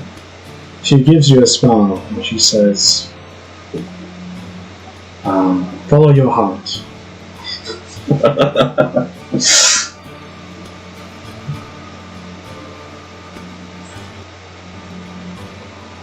I take it we're supposed to ask them where the scimitar. Tori will ask them where the scimitar is then that she sees. Yeah. They all say, once you reveal the truth will be revealed to you. They all say in unison. Tori will say the truth. Tori will think about what lie she said recently. She'll go, I don't know who he is, and she'll gesture back at Get. Doesn't remember. I mean, that's what. I don't know her backstory, so I don't really know what she'd say. You said she doesn't recognize him last time. No, she doesn't. So she'll say she doesn't recognize him. If Navish was here, there would be more to that. But he's not this. Oh, missing all his backstory, isn't he? Yeah, right. He's supposed to start to remember more and more. Okay, so she's starting to remember a bit more. Okay, she'll admit that she doesn't remember Get. Yeah.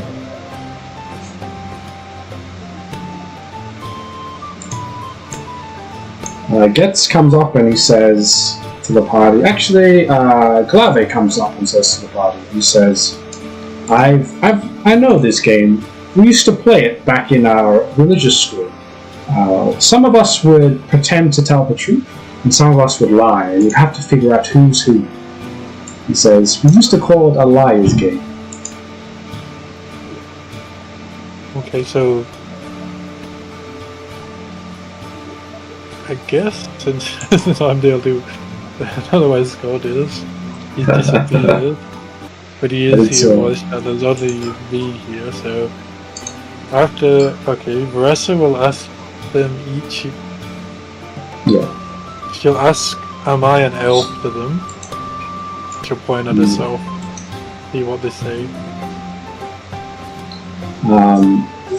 So this one, she says,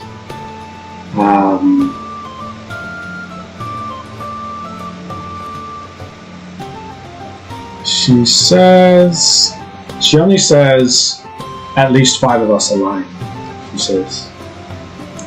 Oh, okay. I did a too simple question, didn't I? That would be too obvious, wouldn't it?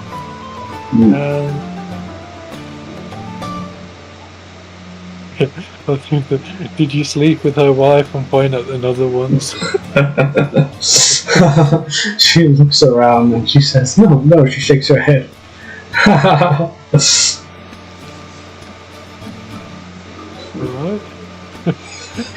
Okay, she'll go to this one and say, did you sleep with her wife? Again. Yeah. And she says, I never sleep. Okay, she goes to this one and asks the same question. She says, who? Whose wife? Russell will point again. She says, no, I did not. Okay, she'll ask the same to this one. She'll point while asking. She says, no, never. I'm celibate. She'll ask this one too. And she says, yes, I did. It was a shameful act. Alright, she will ask this one as well. And she says, I did too, I was with her. To make sure she didn't do anything else. But then I gave in to temptation. She'll ask this one. She says, wife? What's a wife? Bresser will explain what a wife is and then ask again and point. She says, no, never. Wait, maybe. Alright, she will ask her. And she says, I don't know. Okay, so we got 5 no's and 2 yeses.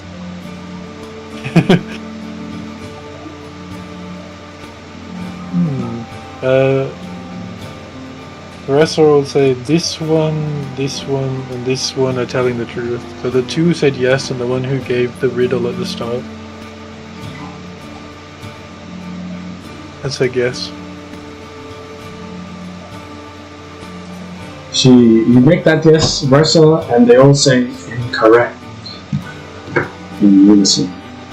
Perhaps you aren't worthy. Yes, no, they. And then they say another can try. Is Scotty here or is he? I think he's AFK. I don't think he's here. He might be playing Tekken or something. No, not too sure. Okay. I can give you the. It's basically a riddle. I can give you the entire riddle if you want. It makes it easier. Oh, you yep. can try and solve it. Yeah. Okay. Maybe. So we'll just break it up into like north, south, northwest, and southeast, and that kind of thing. Or you can just do 1, 2, 3, 4, 5 like a clock, whichever one you want.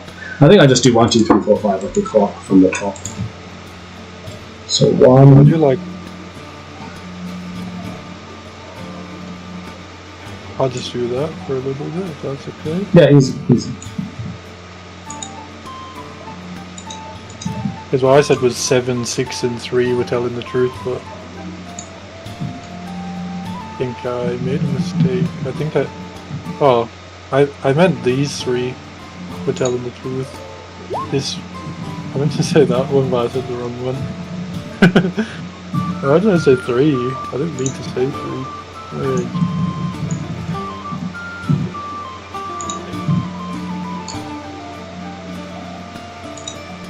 Oh, he is here. He typed in the chat. Did you hear me? Yes. No. Yes. Oh, you can. Okay.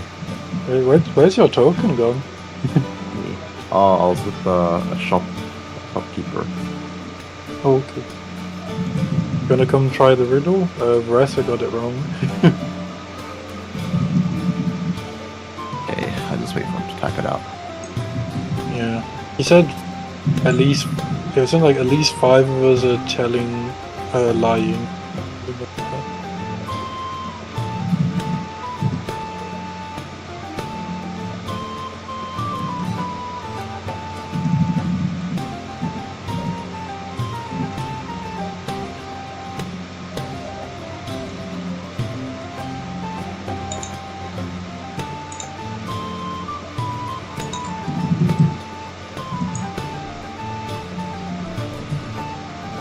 think I didn't ask the one who gave the riddle. I don't think I asked. Oh, I did ask. Yeah, I think that was my mistake. I think it...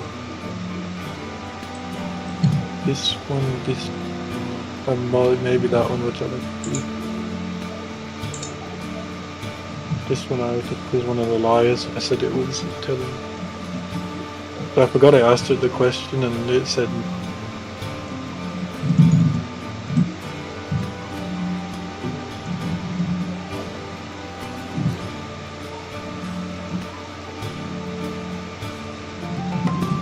But did you go into this shop here, or did you go somewhere else? I couldn't see you on the map. I was in a part that you cannot see.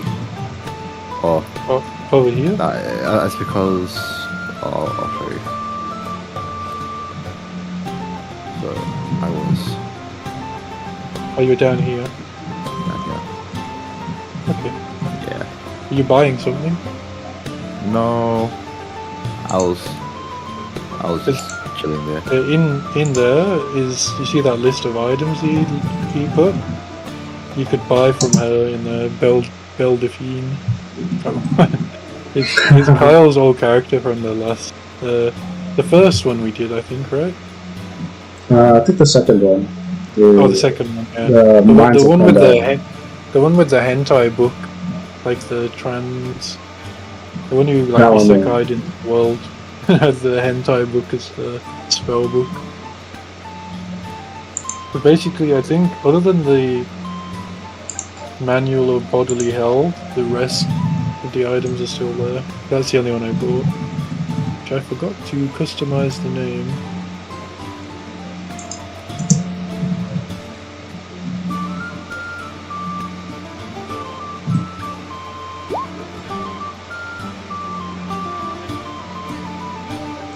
BRB, let me know what answer you guys have and then let you know if those are right away.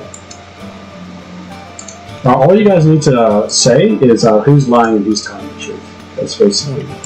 Yep, that's it. Scott, because I went around and asked them, did you sleep with her wife, and pointed at Tori. Oh dear. Exactly half is lies. Everything I say is true. At least 5 is a lie. 5 and I both telling the truth. 6 is lying. 7 is telling the truth. 8 and I are both not lying. 3 is lying.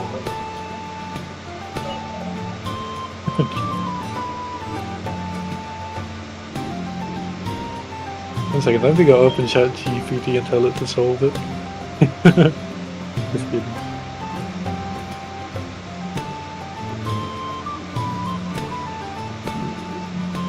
So at least 5 is lying. 7 and I are both not liars, 3 is lying. Exactly half of us are liars, everything I say is true. At least 5 of us are liars. 5 and... Is that... Oh, that must be I. 5 and I are both telling the truth. Lying.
Okay, I think I've come to my conclusion. That's 8761.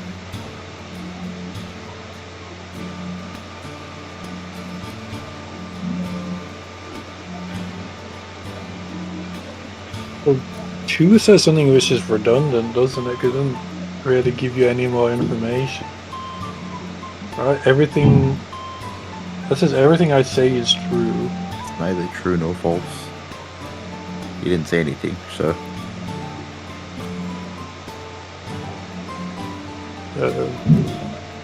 Go backwards, says 3 is lying. And then 7 says 8 and 9 are both not liars.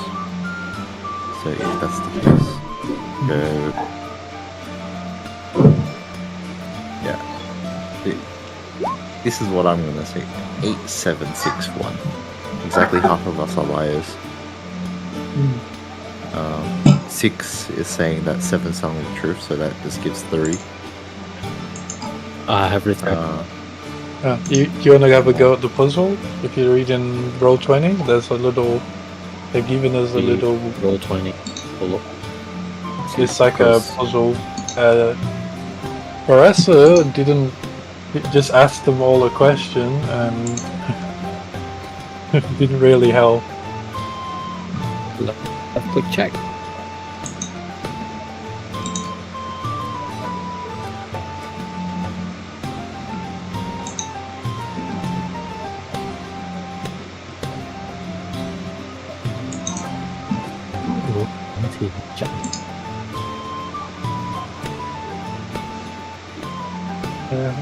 Oh shit! What's happening? 1, 2. If you read the numbers and their statement,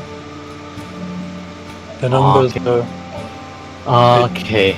Are we trying to like figure out like the chronological order of the sentence? Are you trying to guess who was lying and who's telling the truth? Verasa guessed. What did she guess? She guessed 7, 6.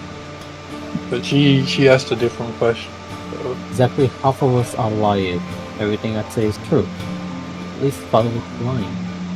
5 and I are both telling the truth. Why? 1, 2, 3, 4, 5, 6. I mean, when he gets back, he'll see if Scotty's peak. Correct. Yeah. Okay. 8761 for telling the truth. I think it was. Okay. It's okay. Let me have a look at my thing.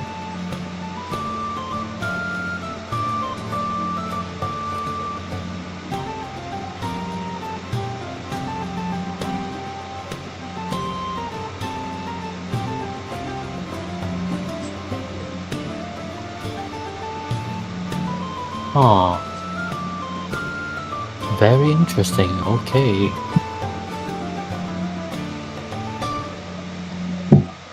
Exactly half of us are lying, but yeah, I think if 3 is lying,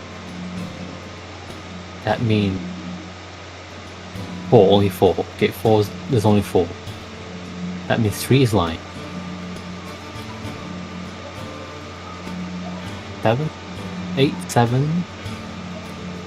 It's not 3. At least 4 lied.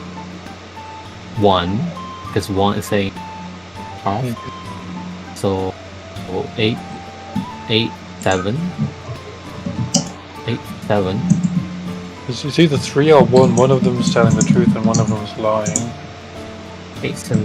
Oh man, I'm kind of getting the Scott thing as well. I didn't even look at Scott thing. It was like, okay, because 3 is lying, because 3 is saying 5 of us, but first one says half. So half is correct. Because 3 is lying. 8, 7, 6, 1. 8. Everything I say is true.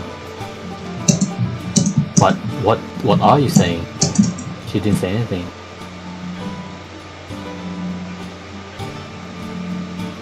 Five and I are both telling the truth. 5, 4. Plain 6. Wait, the cloak of displacement, that's OP! Yeah, but it's very expensive. Holy, I need this. Hang on. What the heck? Look, you see the price range of 5,000 to 50,000? I believe the cloak of displacement was 25,000 gold, I think. Are we getting like 1,000,000 gold or something? Saving this back. Gold? Yeah, true. Yeah, I thought you guys had heaps of gold, smart. Veressa does, and she had items to go to get her stuff. Was Scott's answer correct for who's telling the truth? That's my Okay, so So all you have to do is say who's a liar and who's a truth teller. That's all you have to say. I end up with Scott as well. I think that's what I'm getting as well. 8761. That's Truth tellers, yeah. 3 is lying. 8 is correct. 8 and 1 both not lying. 8 is telling the truth. 7.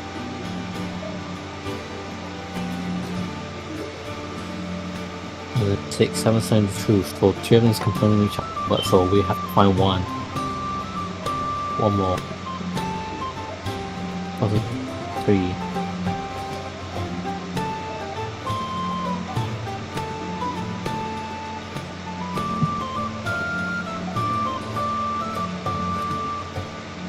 Wouldn't Navish be a millionaire now? He technically has, like, the gold of the other guy he married, right? Wait, did Tori got married off? No, I don't know. not yet. He hasn't got the scimitar. Is Scotty's solution correct, by the way? Or is it incorrect?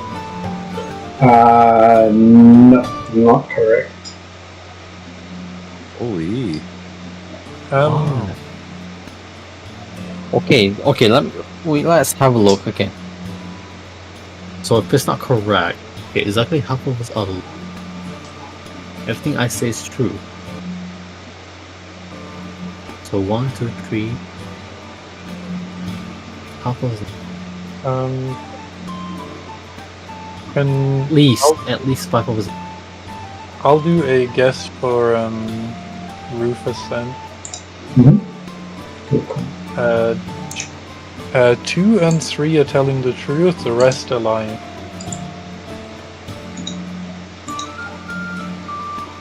Two and 3 are telling the truth, the rest are.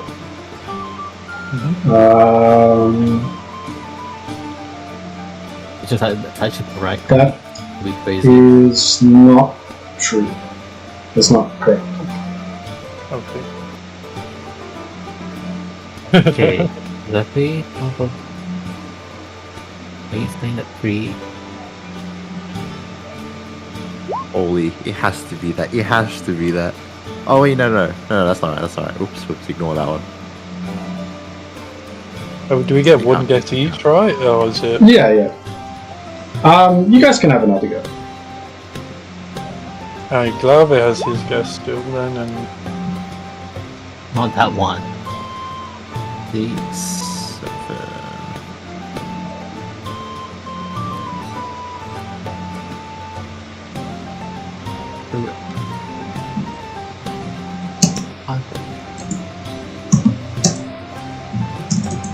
Wait a minute. Wait. I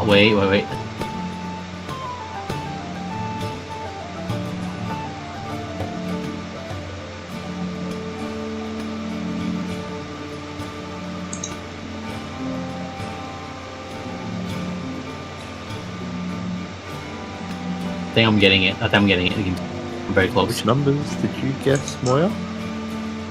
I said 3, 2. That's what I 3 and guessed. 2 are not lying. Okay.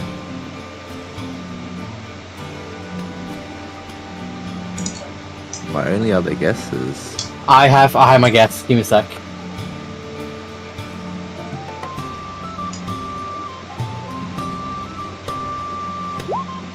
that's my only guess.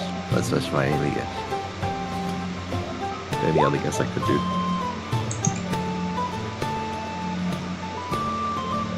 I'm picking 2, 3, 4, and 5 as a truth teller. 2, 3, 4, and 5. Oh. Either that or true is lying. Because 3 say at least 5. Wait a minute, no, wait. No, you should get 2, 3, 4, 5. That means that. No, it's 3. No, 3, 4, 5. 3, 4, 5, I think. It's probably, yeah, 2. Truth tellers? The truth tellers, yeah. Okay. 3, 4, 5 are the. Oh, wait. You came to my conclusion. I said 6, 7, 8, 1, 2. I'm lying. 3, 4, 5. Oh wait, did everyone come to the same conclusion reversely? Oh my. 6, 7, 8, 1, 2. So 3, 4, 5 is the one that's left, right? Because 2 could be lying. We don't know about that. 3 is saying at least 5 was lying, so which makes that 5 and 1 are telling the truth. Oh, 5 and I are telling the truth. Yeah, Wait a minute, unless it's 5 and 1. Is it 5 and 1 or 5 and I?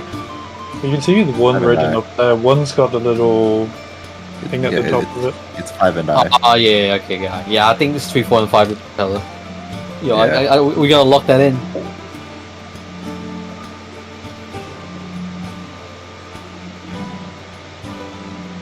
Yo, this is fun. I like this. Brainty's the one to watch. Man, all these items that I could buy if I had gold. If you have stuff to trade too, you can potentially trade. Is that correct? Let's see what you want to trade for, Smart. All my items in my inventory. Holy! Let's go, baby. Can I sell some silver teeth, Mile? Yeah, how much did I say it was worth? I think it was 49 gold pieces in total, so it's 7 gold pieces each or something? Yeah, or you can sell it for like around 50 then. Okay. Wait. Friend, did we get it right? No. Wait, no? Wow. Alright. Once you got one guess left, right? I think or 2. Holy wait, this is a lot difficult than I thought. You got Tori guess and Gets guess. That's all we got left. I'm gonna have to sell my golden skull. It's 10 gold points. Can I call upon like a foreign knowledge or something like that? Do I have anything that powerful like that? You can make a religion check if you like. If you have any divination magic, you can try that. Religion. I'm gonna roll for religion and see what I can get. I got a natural 20 plus 7. I don't know how that's gonna help. The one time I rolled a nat 20. A nat 20, okay. Let's see how I can try and help you without just giving you the puzzle. Oh wait, what's the... Okay, I'll give you... Okay, I'll tell you this. There are 4 truth tellers and 4 liars. Oh, wait, that makes it so easy. No? So at least that's we clear one. We clear one of that. One is definitely telling the truth. That means 3 is out, so 3 is fake.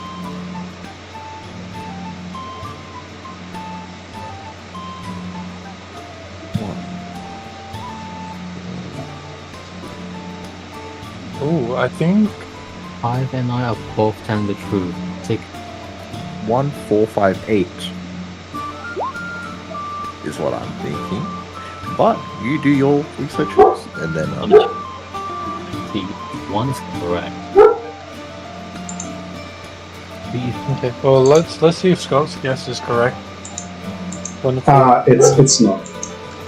1, 4, 5, 8 is sorry. truth. Also, shout out to Dippy Dave. Thanks for the follow. Yeah. I appreciate that. Thumbs up. Thumbs up. Appreciate that a lot. See, if 3 is Oh, wait a lying, minute. that means 8 is correct. Yeah, no, like 3 is lying. And plus, Hope you're enjoying of the that, game. it's I okay. hope it's not too laggy. My final guess would be.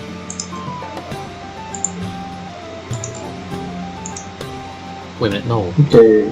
Lying 7 is telling the truth. Final guess. This is the truth teller. That we already guessed that. Oh shit! Don't guess that again. No. Oh my god, the brain rot is getting to me. Holy shit! The Okay, brain rot. what? How's that? Dude, how's that the wrong one? Tung tung so cool. Oh my Tung tung tung tung. Oh, we got. Wait, How? 6 is lying because 8. Okay, 3 is lying, so 8 is correct. 7 are not both liars. Wait, oh fuck, 7. Wait, no. 7. 6 is lying. 7 saying the truth, so 7 is a liar. Because he could be saying, oh, 7 are not liars, but he could be saying that because he is a liar. I'm starting to believe. How about repeat? If that's the case, that means 6 is fake. So 5 is correct. So it's 1, 8, 5, and 4. Oh wait, Scott got it wrong. Oh, Scott also got it. I'm going through every single thing. We were. Okay. Let me try and help you through this. Alright, I've told you that half of them are lies and half of them are telling the truth, right? So that means that surely 1 is telling the truth, right? Surely we can agree on that, right? Yeah, 1 is 1. And surely 3 must be lying, right? Okay, so yeah. Okay. And 2, because 2, the statement that 2 says is like, it's like neutral, so you can make it true or lie, depending on whatever makes it link up. 50-50. So, yeah. So I've given you 2, so 1 is definitely true, and 3 is definitely a lie. That means 8 is telling the truth 100%. Because if at least 5 of us are lying, and there's only 4 and 5, yeah, at least 1 and 8. So we just need to figure out the other 2. Like, who's the other 2 person that's telling the truth? Because no. Let's see. Everything I said is true. 2 is very 50-50. I hate that. So 7. That's the thing. 7, we're not sure. Like 7 could be lying. So if 3 is lying, then yeah, 8 must be telling the truth. And so you know 2 truths. And guaranteed 2 truths. Yeah, 1 now is. You just have to find the other 2. But, unless. Wait. Both 4 and 7 is very 50-50 as well because it's like 5 and 9 are both telling the truth and 7 are not both liars. Oh, could be like one is saying the truth and the other one's a liar. Doesn't that make it easier then? Doesn't make... elaborate. It makes it easier. Okay. So, okay. He gave us the hint. Half, right? So... Half, yeah, half. Hang on here. Like, this would be 1, 2, 3... 4. What? No. Because then I always come back to the same conclusion. Wait. Can I do a guess then? I think. Yeah, you can try a guess. I have a feeling it's this because each of the. I think it's that. I'm not 100% sure. Yeah, that's the answer. So what's yeah. That's the answer. The ones who are saying 2 people, yeah. 1, 2, 5, and 8. You guys so can 5, just 6, double 9. check if you want. Because 2 was ambiguous, but probably telling the truth, and then out of the other ones, the ones who are saying me and somebody else are telling the truth, I just treat them as liars, basically. Because that means 6 is definitely a liar, and then 5 is correct.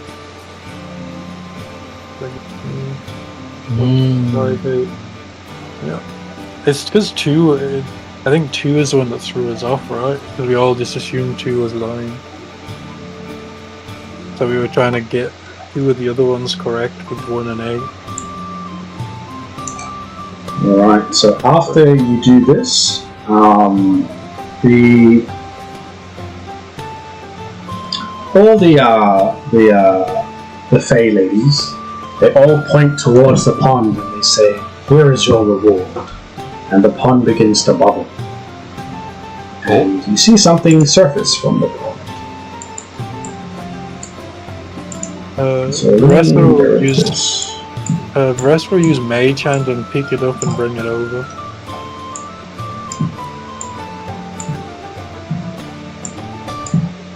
As you pick it up, you find it's a gold coin with a skull on it. Gold coin with a skull on it, and at the bottom there are initials that say SV.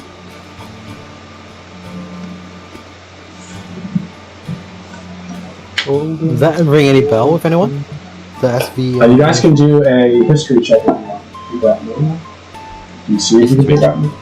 I'll look at it and I'll using my big brain to recall it. I have a 13.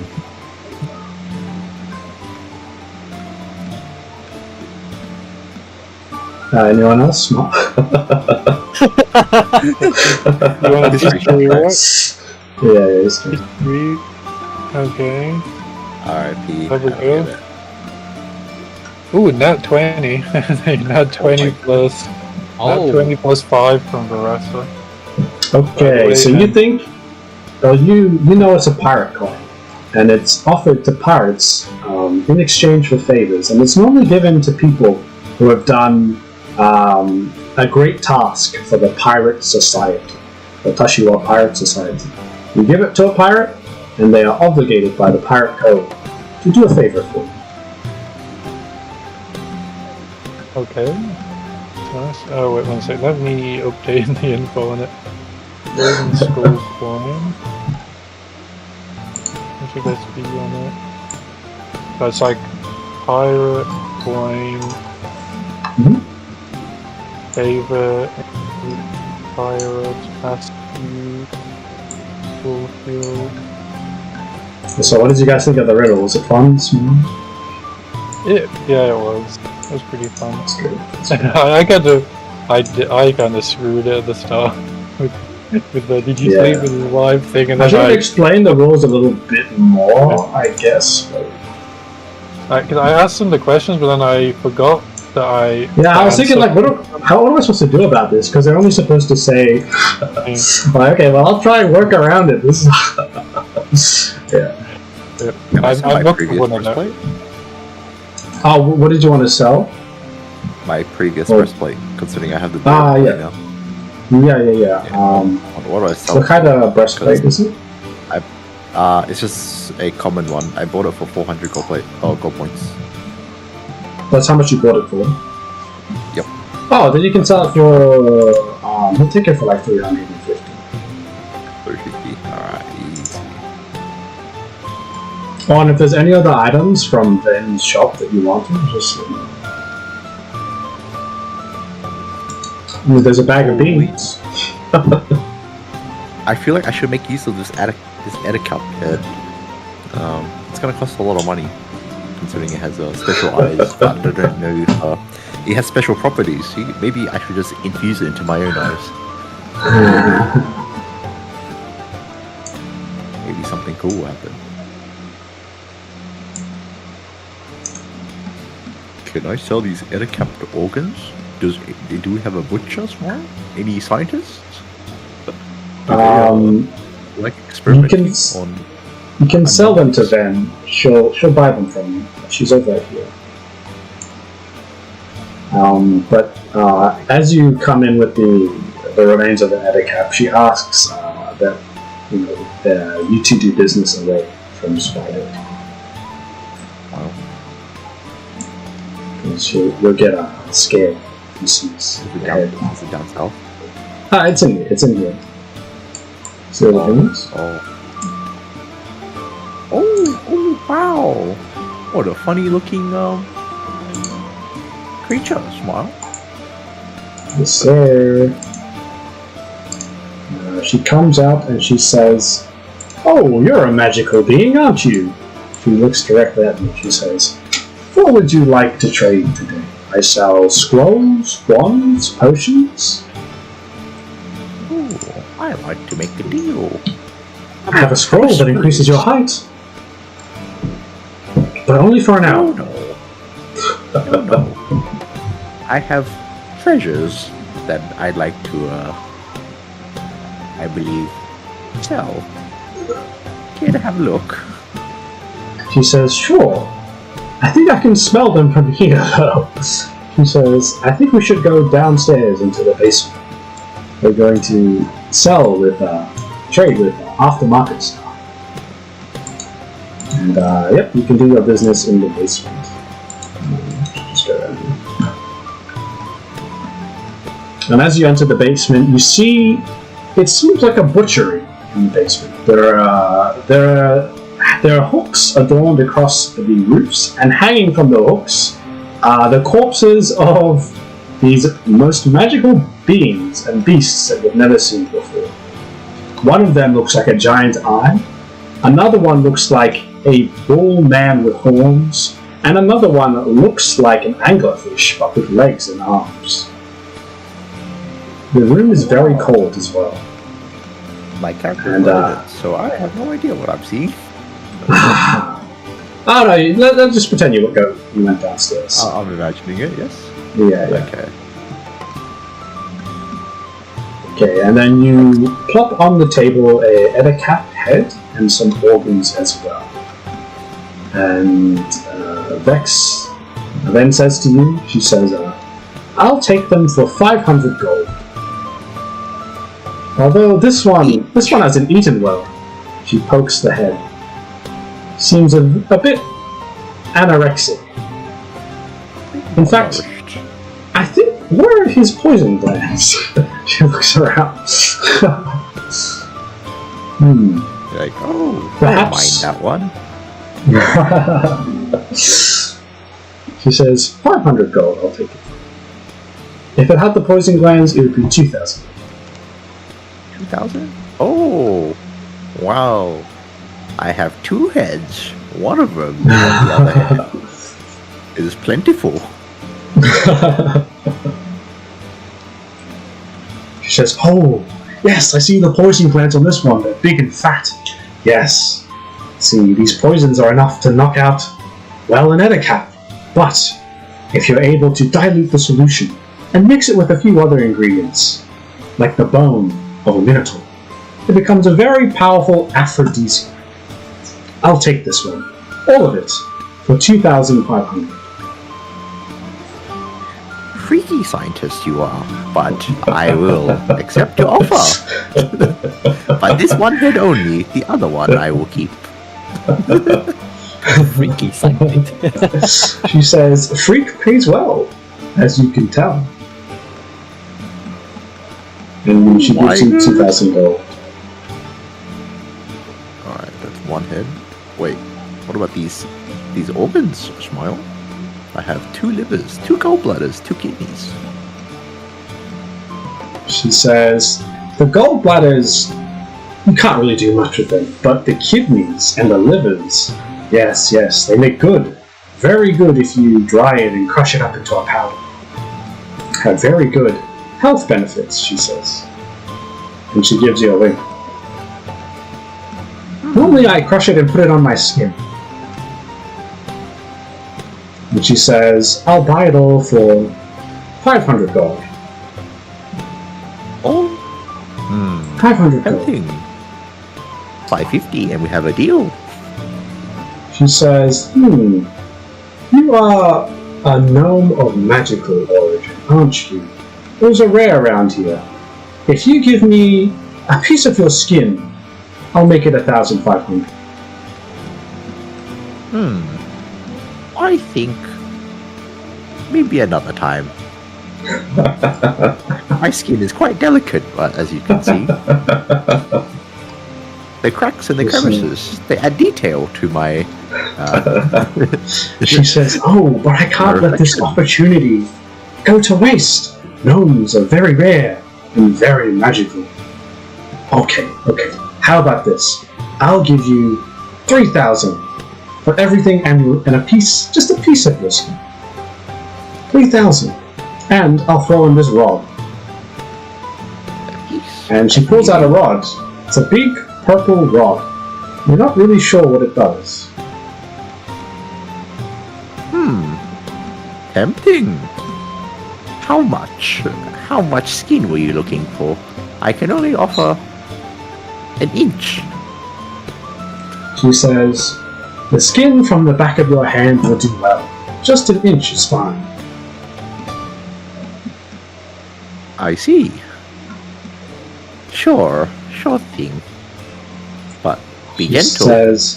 She says, do you want anesthetic? And she pulls out a little knife and puts on scrubs.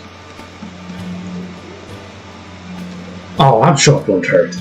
And then she starts to put your hand onto this board, and there are metal clamps that go around your fingers, and they lock your hand into place. And then very delicately she gets a scalpel, and she cuts out a square from the back of your hand, and pulls the skin off. The pain is moderately high, but after she pulls the skin off, she quickly puts some sort of salve, some salve on top of it, and the pain goes away immediately. And you notice that a scab begins to appear over your skin immediately, and it begins to start to heal. She grabs the piece of skin and places it into a vial filled with some sort of liquid that instantly freezes as she closes the top. And she says, "Thank you. What was your name?" And she brings out a pen to write on the vial, or a marker. Just call me Gnomeless. She writes down Gnomeless. Oh, I see, yes. Interesting. And she says, "Well, we'll see what comes from this." And she says, "Good doing business with you." The reward? And then she pulls out from the bottom of the drawer, below where the scalpel is kept, a gold bar. And she says, "This should be more than enough." Where's the purple rod? She says, "Oh, you wanted this purple rod. Oh, okay, let me clean it first." And she goes over to the sink and then begins scrubbing it. And says, "Yeah, here you go, have the purple." And so she gives you the purple rod and 3,000 worth of gold. 3,000 gold? Okay. Yes, sir. 3,000 gold.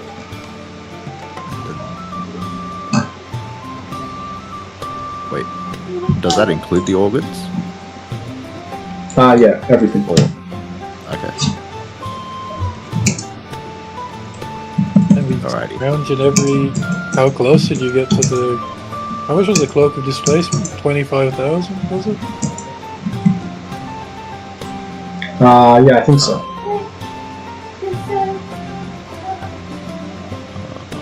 Okay. Ooh, but I have something else in here. You might be curious. I have seen some magical creatures. I have come across some magical creatures. She says, "Ooh, what type?" And she wiggles her fingers. Have you? She brings out her glasses. She says, "A mimic? Oh, boo." She says, "I've encountered so many mimics." Oh, what about a lot of these chests are actually mimics.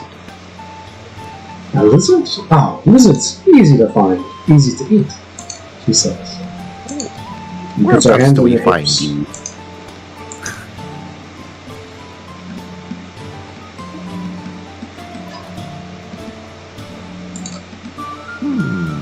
Excellent, excellent. Alright.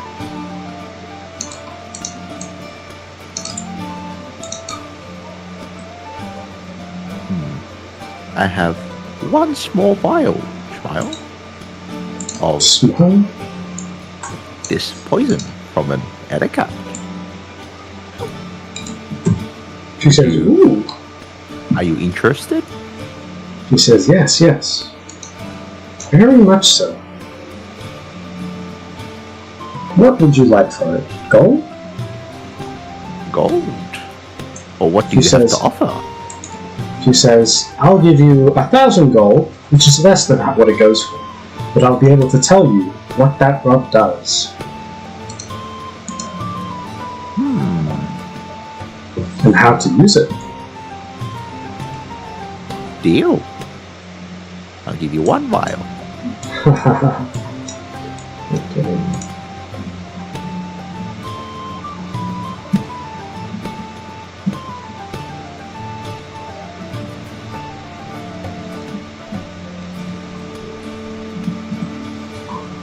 She writes down on a piece of paper and she says, "Just give me a few minutes to write this down."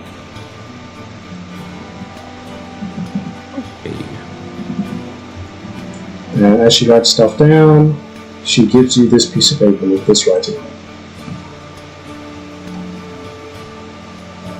And while you're reading that, Varessa, what do you and the rest of the party want to do?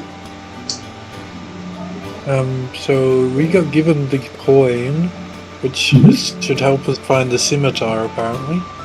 Right? Yep. And you know the coin, what it does? Can Varessa ask, is there a particular pirate this coin is meant for? See if they'll give her any additional guidance. The ladies say that this coin will work on any pirate. Perhaps the one in the tavern can help you. I see. So Varessa will nod for Tori to go first, go talk to this pirate. I guess. Gets will follow, I guess. Like a move gets. Gets will come go over here to talk to them, I guess. Okay. So you go over and you show the pirate captain the coin. And she looks at you and she says, she looks at you for a moment and then she goes and turns back to her drink and looks down and says, "What do you want?" Okay, Varessa nods and lets Tori explain Tori and Gets explain the magical marriage scimitar thing they're looking for. She says, "Oh, I see. A scimitar, yes. Very valuable treasure you found. It was actually my crew that found it," she says. "It was a scimitar from a great warrior that was lost many, many years ago. I sold it," she says.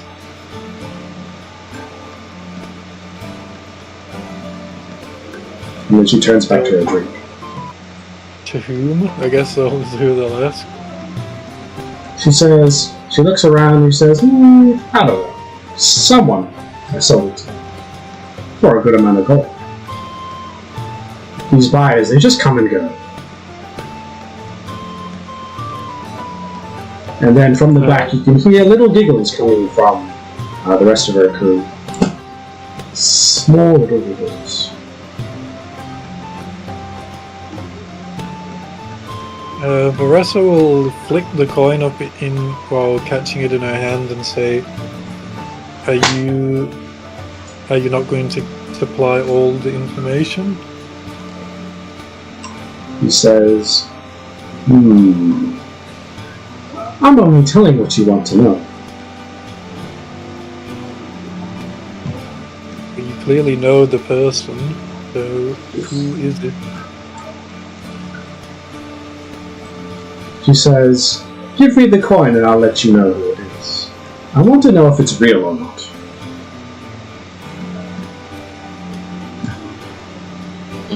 I don't think you should give it to him.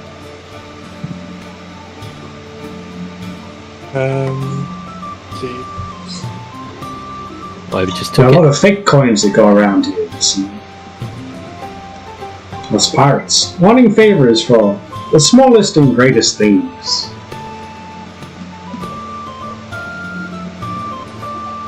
But can Varessa bite onto the coin to show it's real? Will that be? She'll do that in front of them. She'll just. Yeah, you can do that. Yeah, she bites bite on to the show coin. it's real.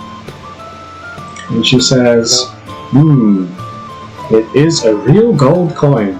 It isn't a pirate coin. Only a pirate can tell.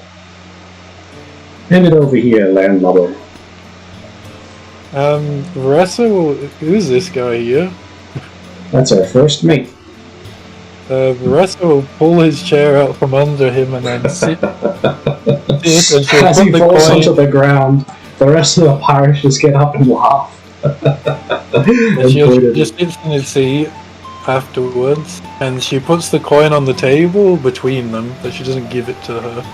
She lets her look at it, but she keeps it within arm's reach. She takes out her spyglass from her waist, her buckle, from her belt.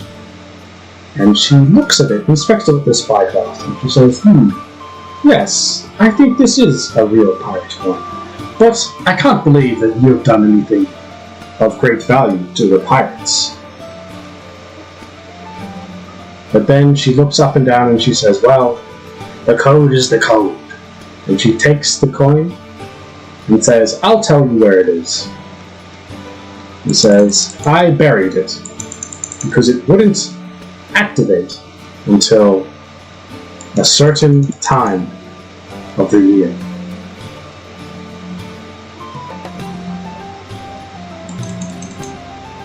And she gives you the location of where she buried it. Bressa will pull out her map then and get her to mark the map.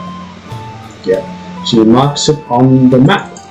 And in fact, she didn't bury it far. She buried it actually near the docks. Alright, Bressa will in fact, stand where up. she crossed it off, it seemed that it wasn't buried indeed. It was thrown into the waters.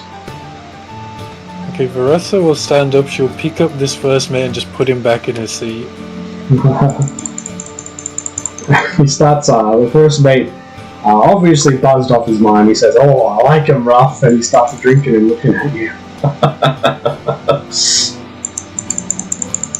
Varessa will go, she'll go with Rufus, I guess, then? Or the rest will probably follow, won't they? Do you want to just move the rest of us to the docks? Yeah, sure. So where she marked it on her map, she threw it in the waters around here. What you can see. So like over here? Yeah, to the left. Yeah. Okay, so Varessa will nod to Rufus, who, after putting his armor to the side, will dive into the water, you know. Okay, yep. And go for a swim to try and find it. And we'll go back to No More for the moment. No More, is there anything else you wanted to do? For the time being, no. You notice that the party walked past you. Seem to go towards the docks. I'm gonna take my leave from this area and go upstairs. Oh, he wouldn't have seen us, would he? Because he was in the basement. Yeah.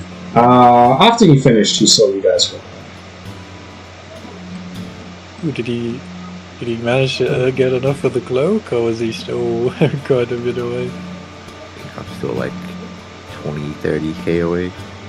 No, It was 25. Oh, what do you want the cloak, right? Cloak of displacement. Yeah. Nothing's expensive. Right, expensive. Well, it is OP, that's right. Yeah, it's busted.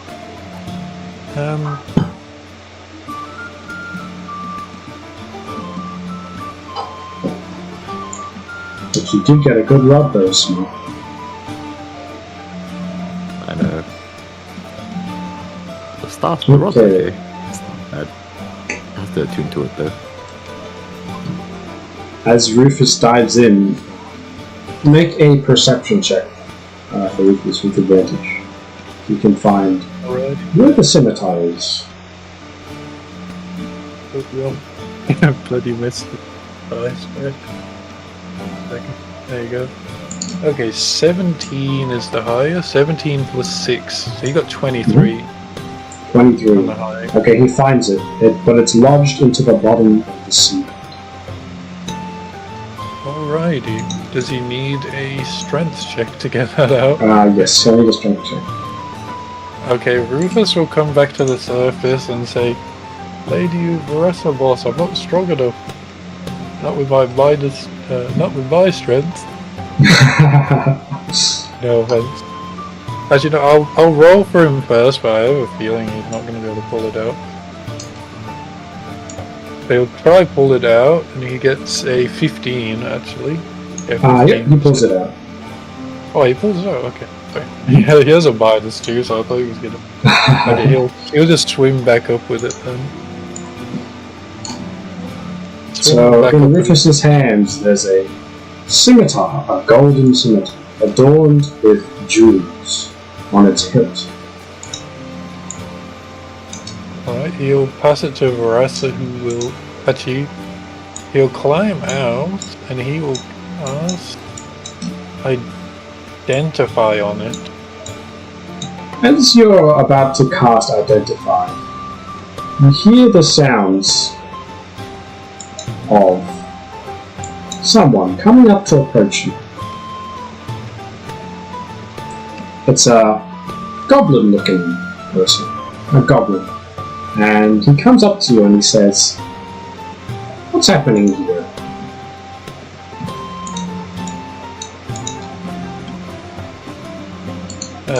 Nothing. Rufus will just say, "Nice day for fishing, ain't it?" He says, he points at that scimitar in Rufus's hand and he says, "Where did you find that?" Varasa will say she bought it. And then he replies and he says, "Well, I'm taking it. Nothing gets by the bandit king of Fishy Rocks. Or perhaps you just give it, unless you want your life cut short." Well, Varasa decides to teach this guy a lesson, so she will just insta-cast Witch's Bolt straight onto him. Okay. Yeah. Okay, 13 plus 10 to hit, so does 23 hit him? 23 does hit him. And as you hit him with Witch's Bolt, he jumps back and he says, as it's still hitting him, he says, "Boys, we have a fight!" And a few other goblins come out, and you guys have to roll for initiative. Okay. Let me cast. Oh my god, a double-digit initiative? Holy shit, that's new. Okay, so let's see. Witch's Bolt. I did it with. No one, so it's 3d12 damage. So let's go do some damage to this guy. So. Okay. There's a 4, a 9, and a 7. That is 20. 20. You know, Varasa's going to use one of her things to transmute the spell, so it is a fire spell now. So she has done Witch's Bolt fire damage. Just because I want to. So she's done 20. Wait, do I have to roll initiative for my my pet as well? No. It just goes on your turn. She's done 25 damage to the big boy. That's the opening salvo. And I'll roll initiative now for Rufus and Varasa. Okay, Rufus. There's no initiative box. I'll add it. Give me a second.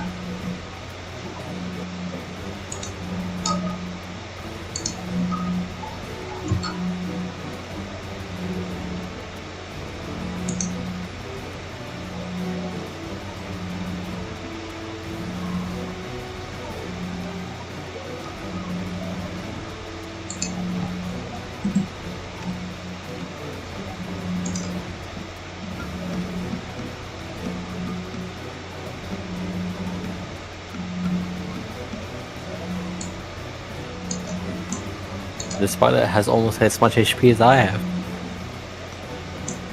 And high armor class, holy crap.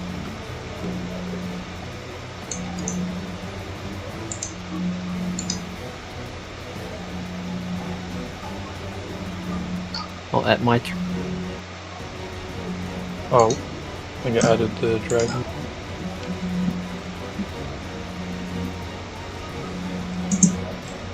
Rufus.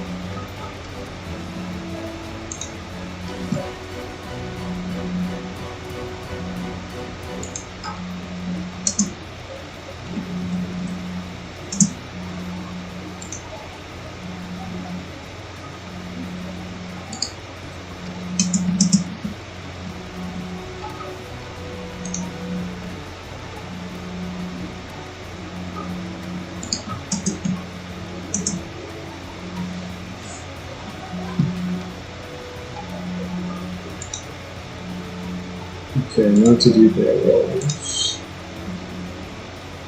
Yeah, I added my turn, but it added the little dragon too, so I just put him as 13 below Varessa. But I think I spoke him to join. My toys.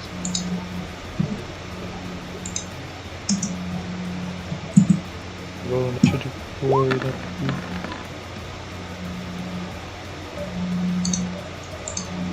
What the hell is that number? That's a scary looking number, bro. That is not a good roll for Tori. That is. What is that for Tori? 73. 7. Oh, you got 7. See. Oh no, 7 with the. It was 3 plus 4.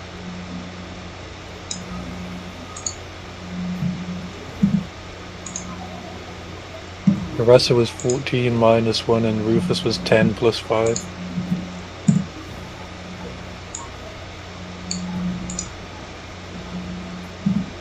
Wait, what the hell? How? When did I have this? Huh?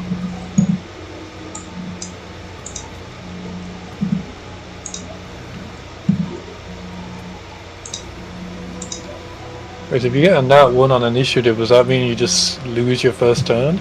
Yeah. Yes, sir. Do you actually? Yeah. If I'd done all of those guys who are going to appear, I would have done a fireball, but I didn't know. Oh well. New perk. We'll just say they got the end of the turn whatever. Since if you make nat 20, you can attack first. We'll just make nat 1, you attack last. Okay, who got the nat 1 then? Was that... That was the rat. This rat. Okay. Oh, this rat. You need to roll for gets too, I think. But do you want one of those? Because I don't know his stat bluff. Okay. Let's see if I can find it. It's basically the same one that you had from the last campaign.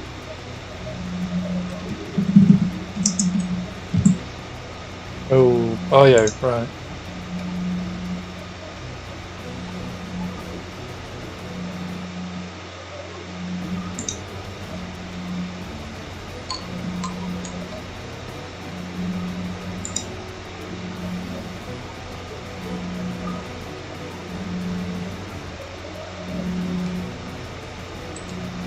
From how Navish acted, does he not remember his own character? Probably not. Probably not. That's fine. But he wasn't there when I first introduced him, so. Yeah, that's good. That's kind of running it.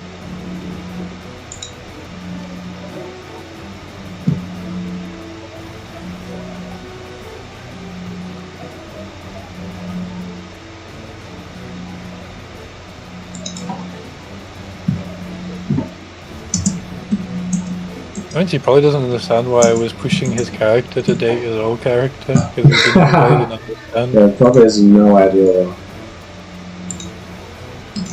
You can just use this stat block. And I could go open his sheet. I think your sheet is deleted.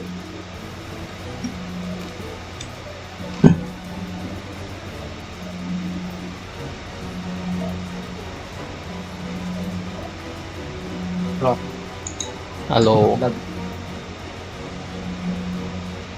Okay. Guess I'll control 4 people then. That's alright. Okay, so his initiative would be +1, so let's do a nice little roll for everybody. Oh my god, what are these rolls for these guys? Right, you'll probably have to reorder it again because he will be above those two. Very good.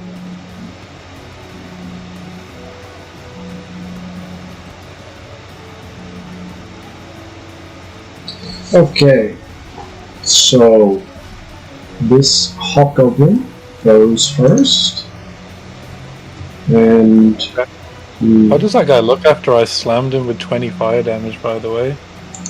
he kind of shakes his head and shakes it off. If he has fire resistance, I nullify that, by the way, to remind you.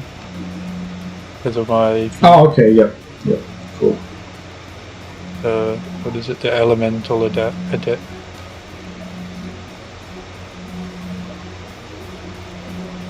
Yep, no fire resistance, okay. Well, to my spells anyway. He'll just ignore it basically, so he'll take...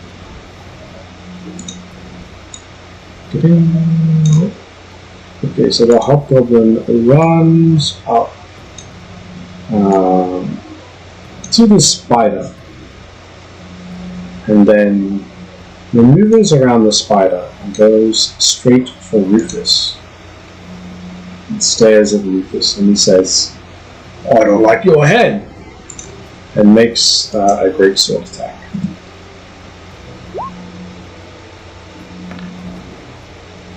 Any opportunity attacks from the spider? yeah. If the spider's owner wants to say anything, an opportunity. Yes, please. What do I do? What Okay. do I roll? Just do a regular attack.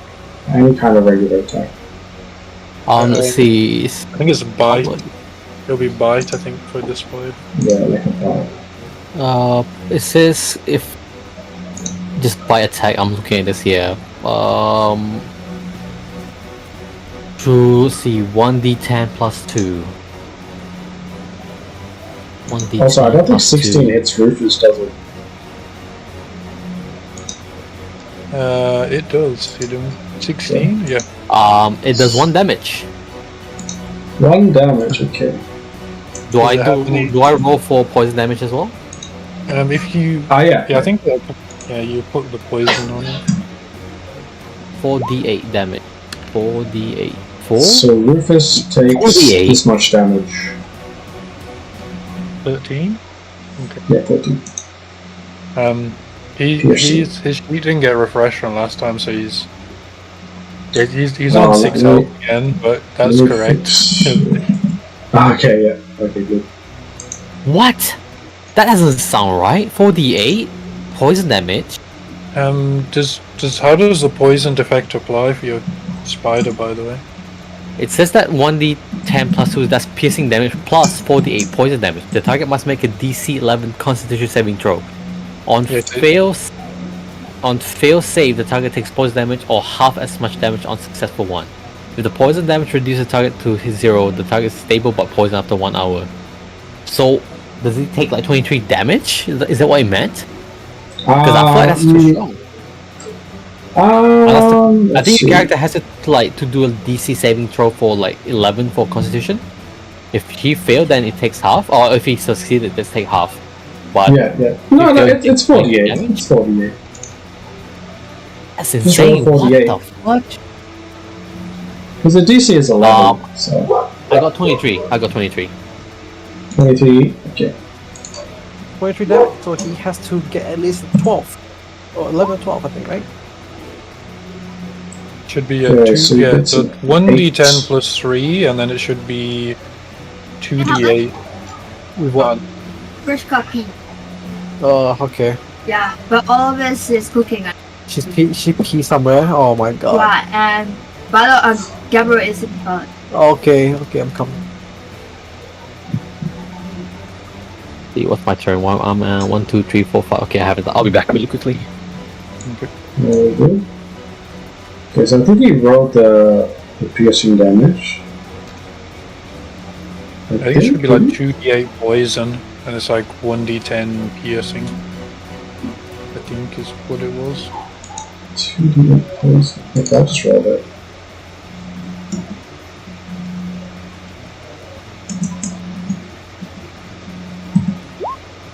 Yep, that even look. 2d8. Can I do that? Pretty sure I can.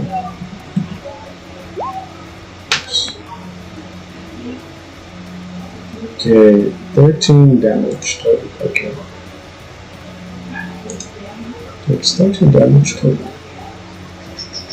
think it's just the poison only drops them. The one, I think, or drops them to, but you can't kill them with it. I think that's what he was reading. Ah, yeah. Okay.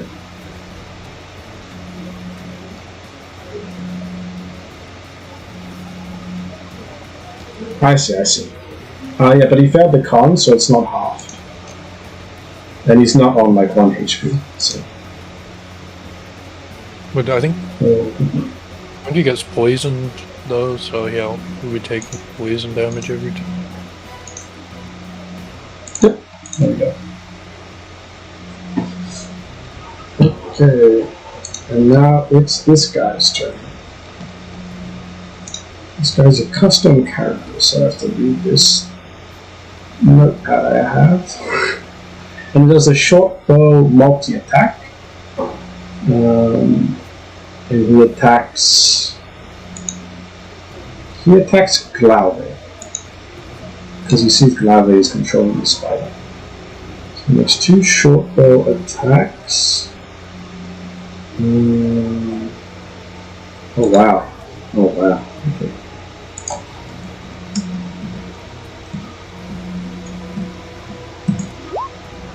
Did I not do that?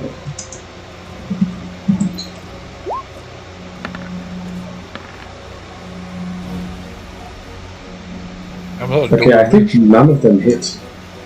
Because Glauve's AC is like, what, 12, 13? Yeah, I think it's... let me open this character sheet for you. I believe it's like, yes.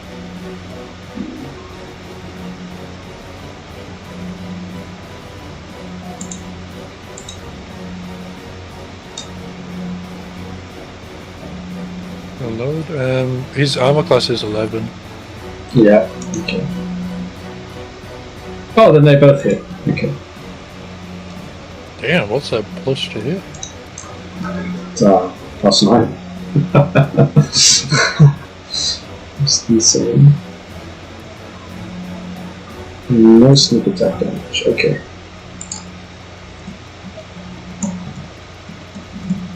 Oh, he hasn't put his ring on. Oh. And he does 17 piercing damage to Cloud.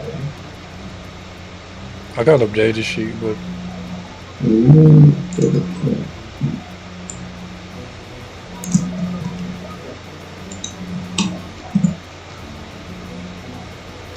put it in the chat, I think, and he'll do it when he comes back. He's still pretty healthy.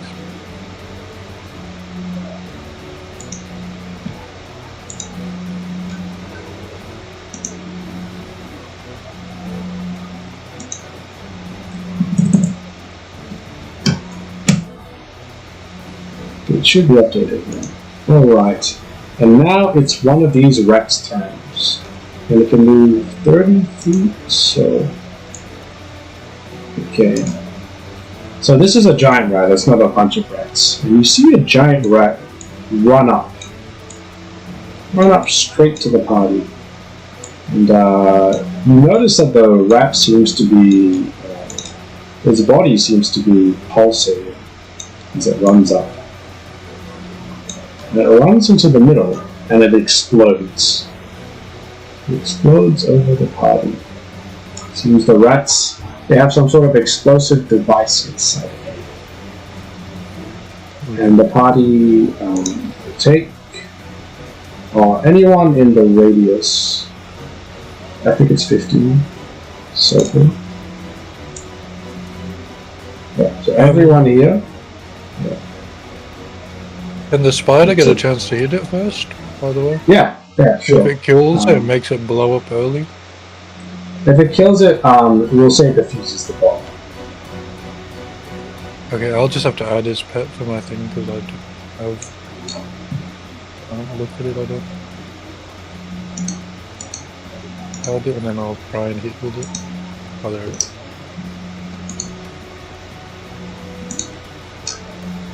Alright, let's give it a hit.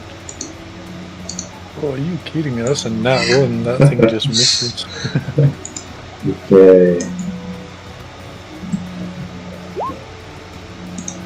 It That hits all of us, right? explodes. Yeah, and everyone takes 9 damage, including the goblin. The goblin.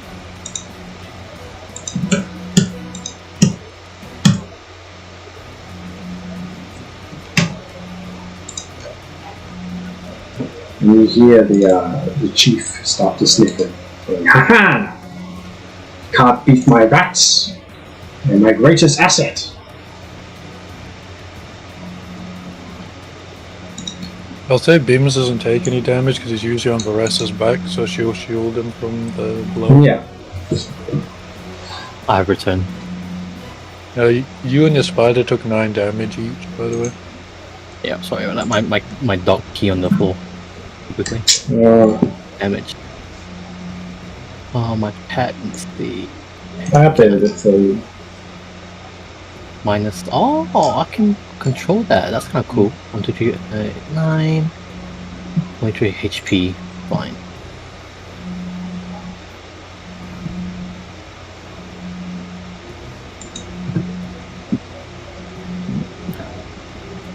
And now it's Rufus's turn.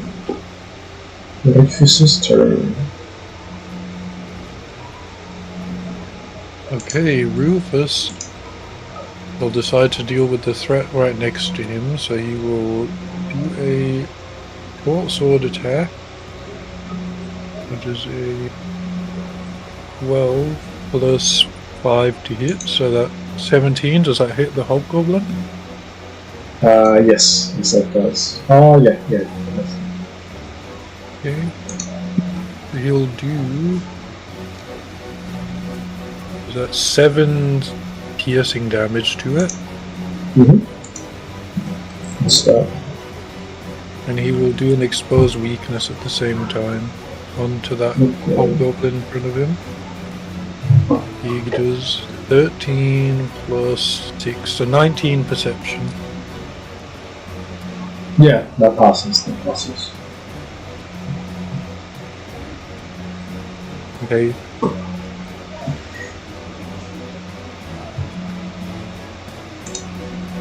So he gets 1 mark on that hobgoblin he hit, and then he'll end his turn. Okay. Alright.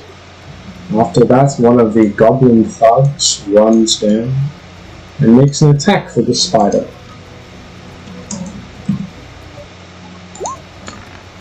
With his morning star. And he gets a 21 to hit.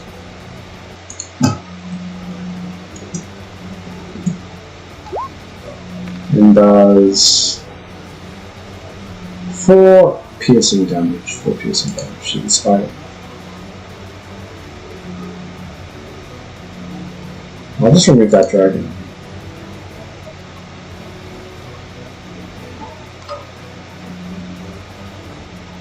Okay. And now, Glave, it is your turn.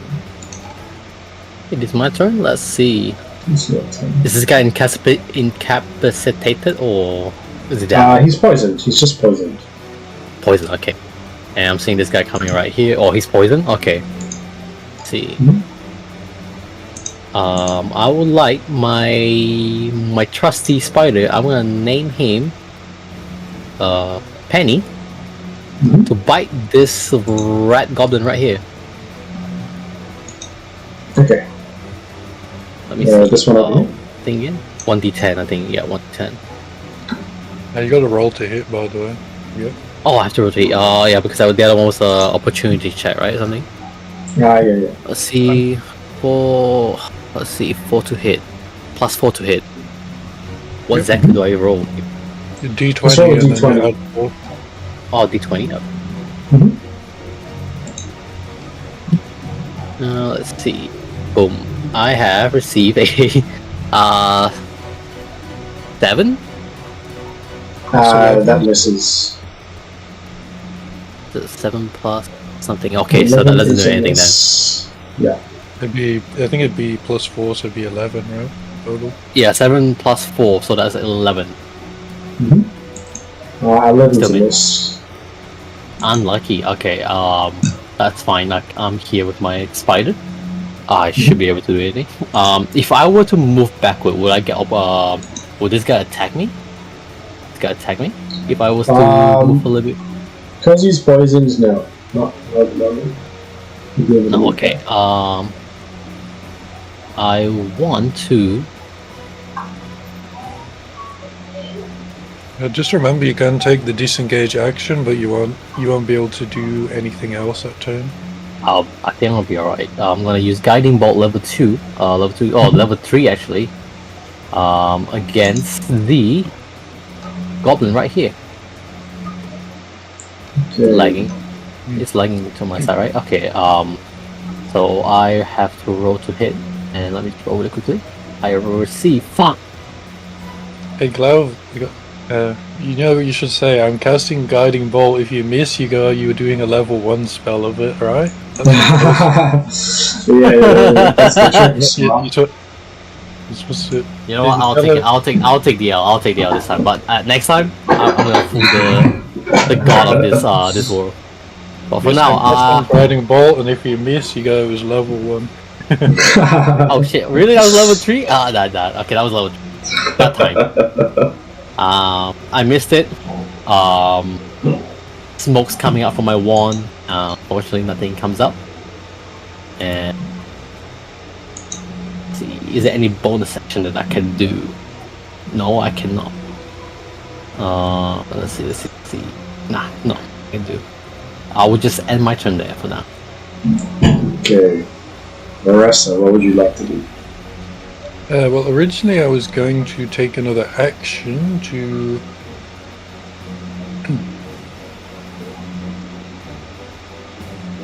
I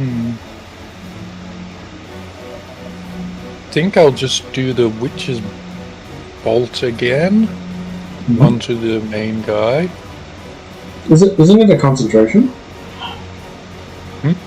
Oh, I see. I need to do a... So you can just roll the damage. Yeah. Unless you were going to break it. No, I'm not. I'll just do the damage, which is 3d12 again.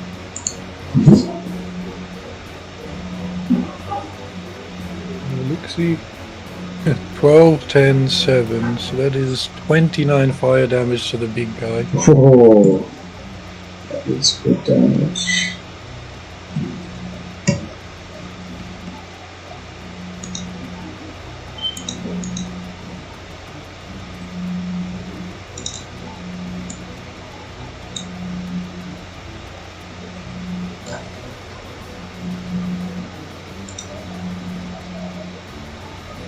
There's a bonus action, she'll cast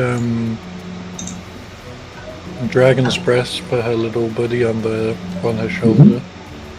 Okay. Do a level 2 of that, but when she casts it, let's see how this works. She'll cast Careful Spell onto it before she casts it, which means what she'll do is 1, 2, 3, 4, and 5. Those ones in front will automatically pass the check and take 0 damage from the flame breath he's about to do. Easy. And the cone would be... how long was it again? 15 feet, so we'll go like Ooh, one reach. Okay, so we'll hit only these ones here. I'll do 3d6. Let me just do it. That is 13 fire damage to those two. Mm-hmm. Okay.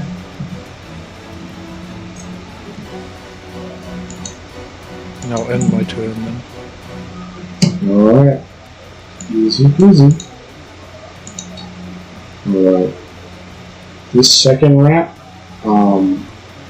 runs up and makes it around halfway towards the party.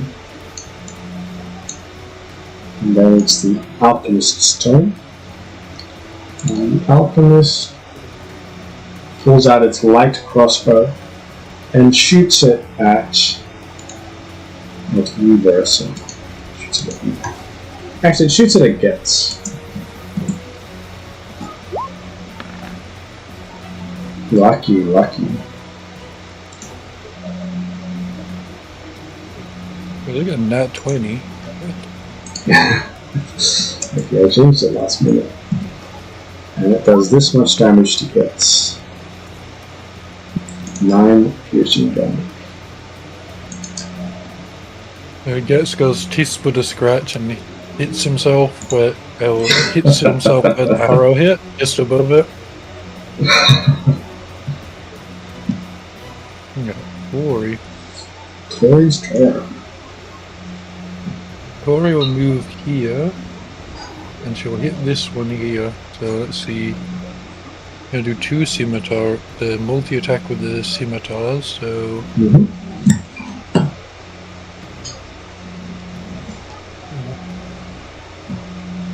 okay, does a 18 hit? Yes, 18 hits. And 16? No, 16 doesn't hit. Okay, so the 1d6 plus 4. What? That's 5. 5. Is that slashing? Yeah, 5 slashing damage plus sneak attack, which is 3d6. Oh, oops, I should have done them all in one go.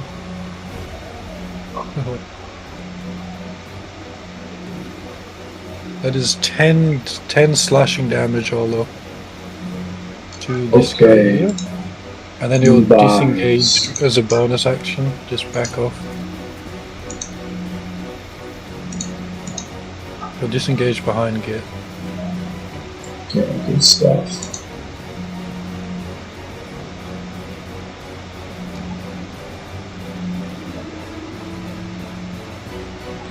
Alright.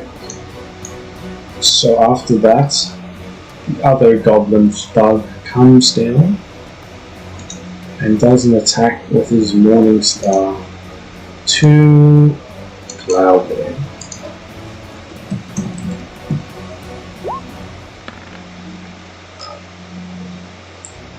And that's a hit. And he does...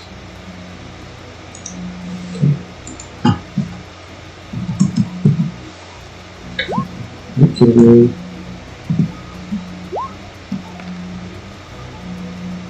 Does 3 damage. So Glave is in a very bad state.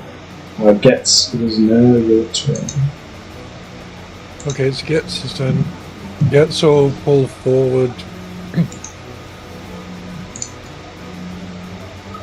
I wanted to go between Glave and this goblin, basically.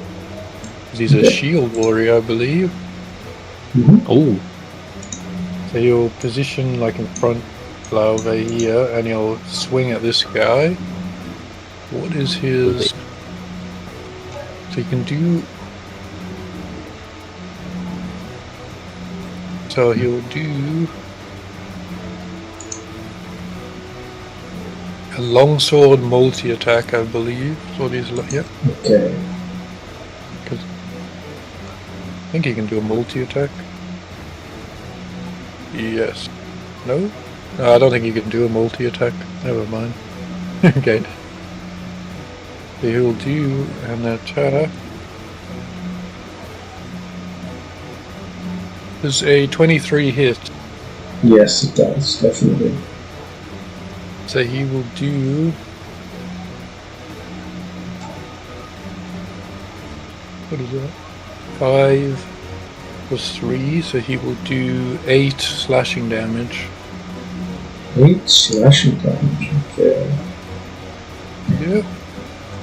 And as a bonus action, he will do Second Wind.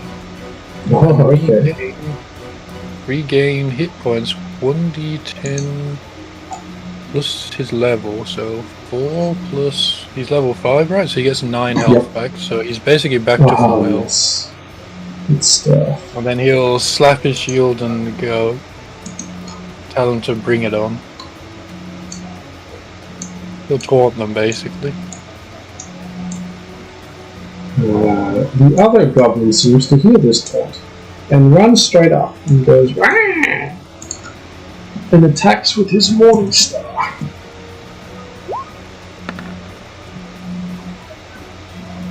And misses his attack. Okay, Gets will mock him again, saying, "Come on, you could hit me." And he'll pull the arrow out actually this time and chuck the arrow at the goblin's feet. The other rat comes up halfway. And now it is... Oh, this guy's dead. So now it's the chief's turn. And he does a multi-attack with his bow onto Tori. Oh, okay. Interesting. Interesting turn of events.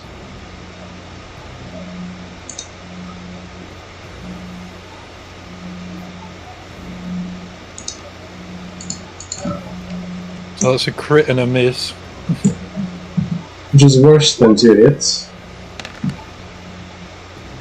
It's so worse. He takes 8 piercing damage. Now it's Rufus's turn. I'll update it. That's pretty lucky. Rufus seeing the exploding rats. 1 second. Where is it?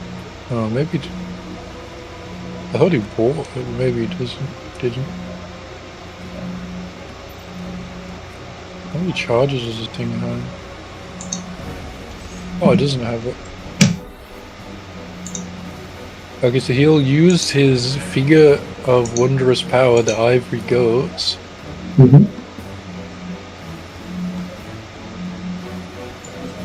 What will he do with them?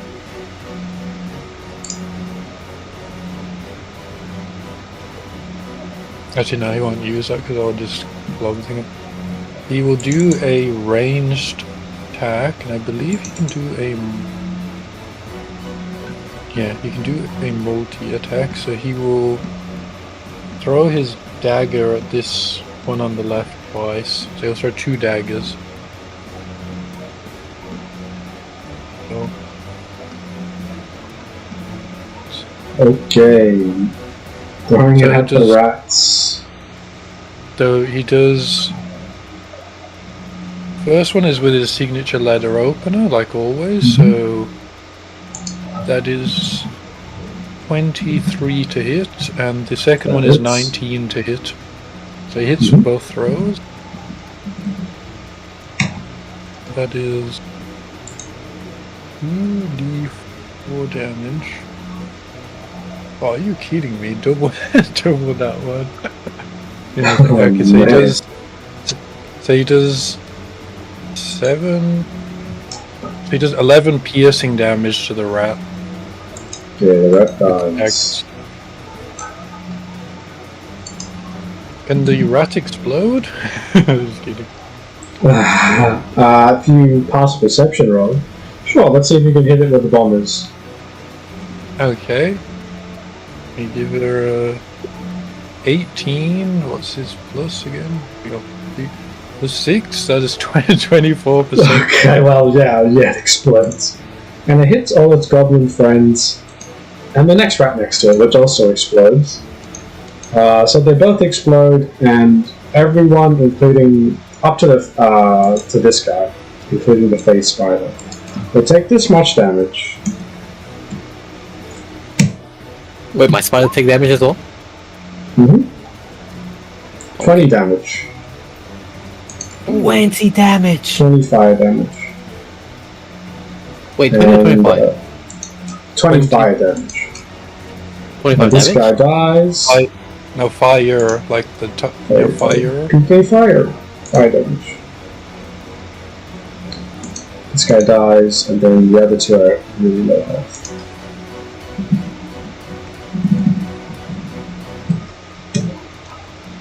All 20, okay. And he'll use expose weakness on this guy, and he'll say, "You're next." Okay. One second, and ooh, the 16, not 18 beat his perception. So this guy's AC. Yeah, it beats his AC. Okay, then he'll have a weakness exposed.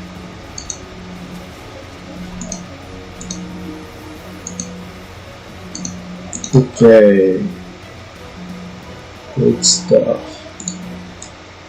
Now it's this bozo goblin's turn. There's an attack against Getz. There's Morningstar. And there's a 15 to hit. Does not hit. Okay. Now it's Glave's turn. What would you like to do, Glave? Getz will slam his sword against his shield and taunt him again. It seems to be effective.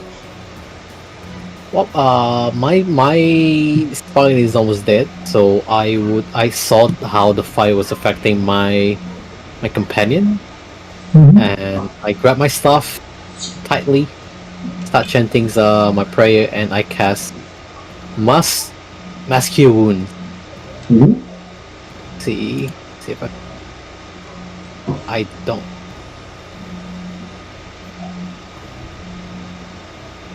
So it's 3d8 plus something. 9. Okay, 3d8 plus 9. I will use that 3d8 plus. How many people does that hit, by the way? 3d8 plus 9. So 1, 2, 3. So 26 HP. Wait, is it 26 HP? 1, 2, 3, 1, 2, 3. 25 HP. Is it in a radius, or can you just select who he is? Give me a sec, let me have a look. Let's see. Choose up to 6 creatures within 30-foot radius. So I get to pick. Nice. Where am I looking? Check. So obviously, myself, Spider, and who the hell is this again? Like Getz. Getz is full health, by the way. Okay, you know what? This one right here. This one. 1, 2, 3, 4, 5, 6. You know what? I just heal everyone. The allies one, at least. Easy, so everyone easy. heals by 25 HP. Nice. You'll probably have to put Reapers and Tori back to full then. I can't sell. Now my stuff is at 5 charges, so I have like 5 charges left. Let me look at my spider, Penny. Let me heal you up. All the way 20, 25? Oh wow, that's not even full HP for you. Wow, okay, so my spider's only at 28 HP.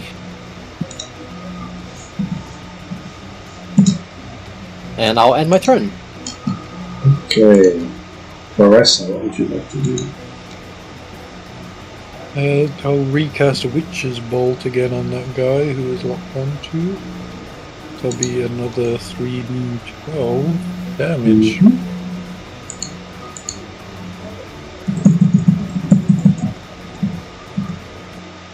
But it's 16 fire, 19 fire damage. That dot is on the bottom. Bottom of the 9. Yep. 19 fire damage to him. Alright, good stuff. It's interesting how you can choose the element as well. Yeah, that's because of the sorcery points. I use my sorcery points to transmute it, the spell. I believe it won't and she'll recast. Actually, when you cast a spell. Okay, I think it just permanently counts, right? But you have a Dragon's Breath because it's a transformation one. Will I have to cast each time? Oh yeah, I think I will have. Yeah. Okay. My little dragon will... Oops. He'll fly onto the back of Getz, and then he'll do Dragon's Breath over his shoulder. Not easy. So he doesn't hit anybody, because I don't think I... He's out of range, so he just does it on these two here.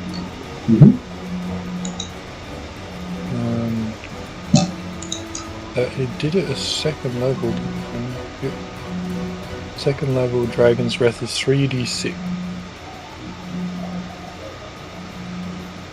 Roll. That is well fire damage if they don't pass the dex save, which is 17. If they pass, they take. Okay, so 1 dies. The other one that passes takes 6 fire damage. 6 fire damage. Easy peasy. And then you'll fly back to my shoulder afterwards.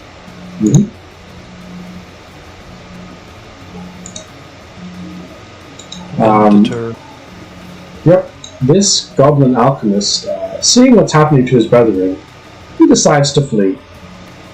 He says, "My life isn't worth dying here. I have so many more experiments to do." And he begins to flee after this combat. And Tori, it is your turn.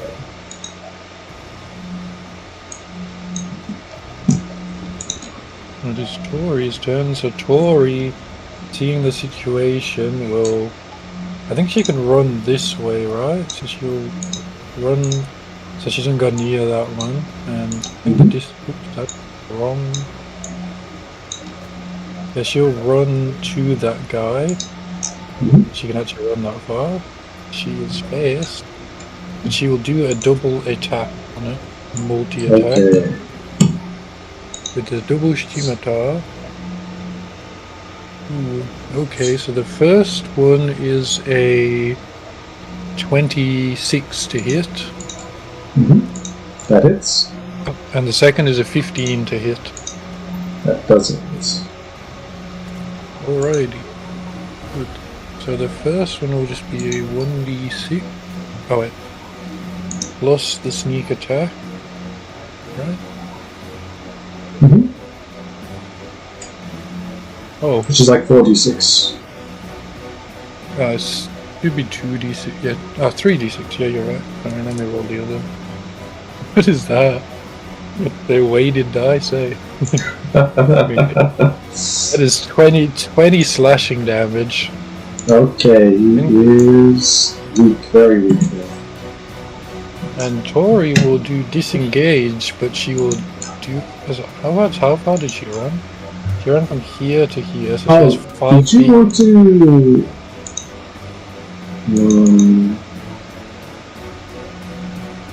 I think you can consume a stack, can't you?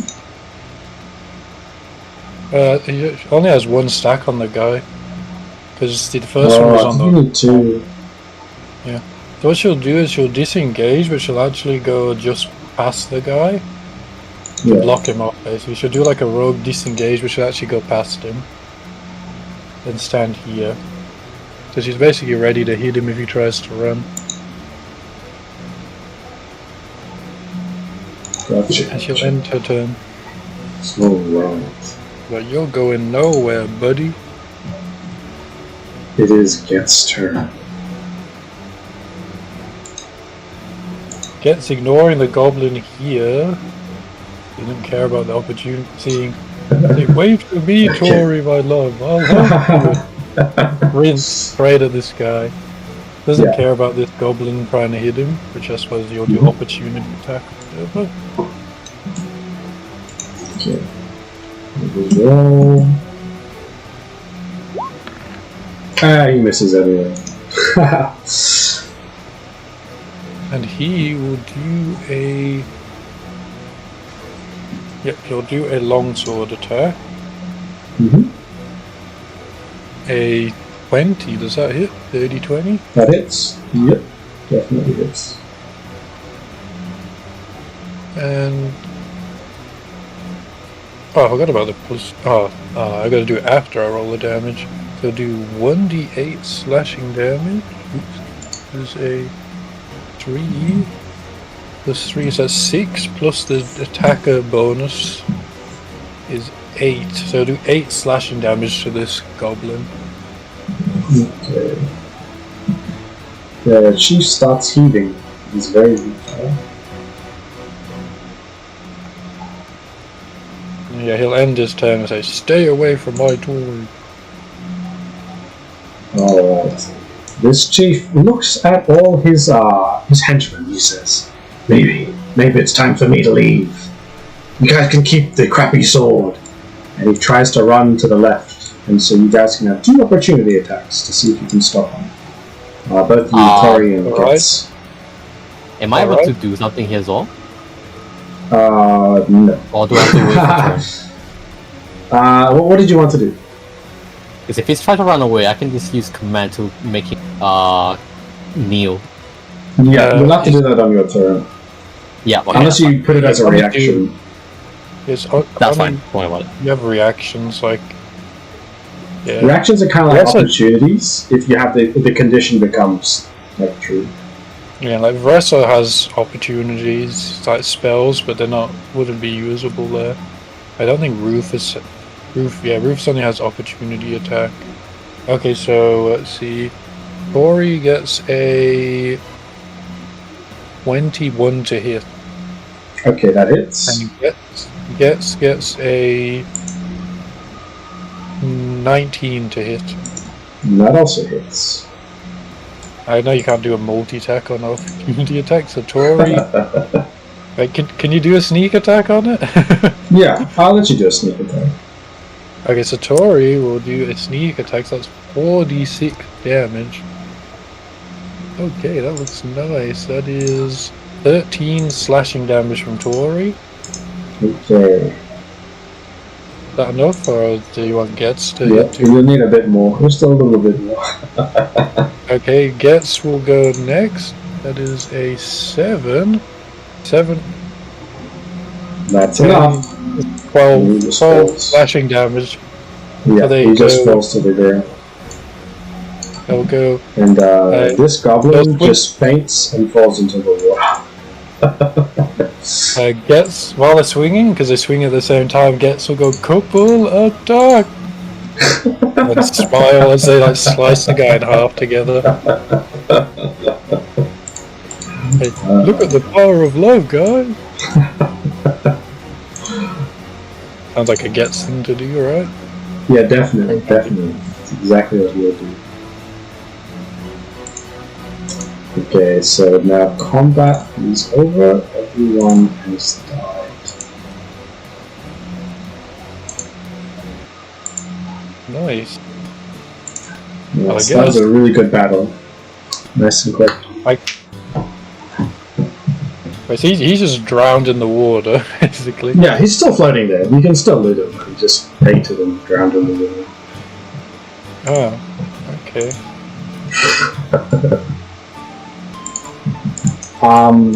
So I think we should wrap it up here, and we'll do the looting tomorrow. Unless there's anything you guys wanted to do quickly. I was gonna say, wouldn't Glauve try and save this goblin?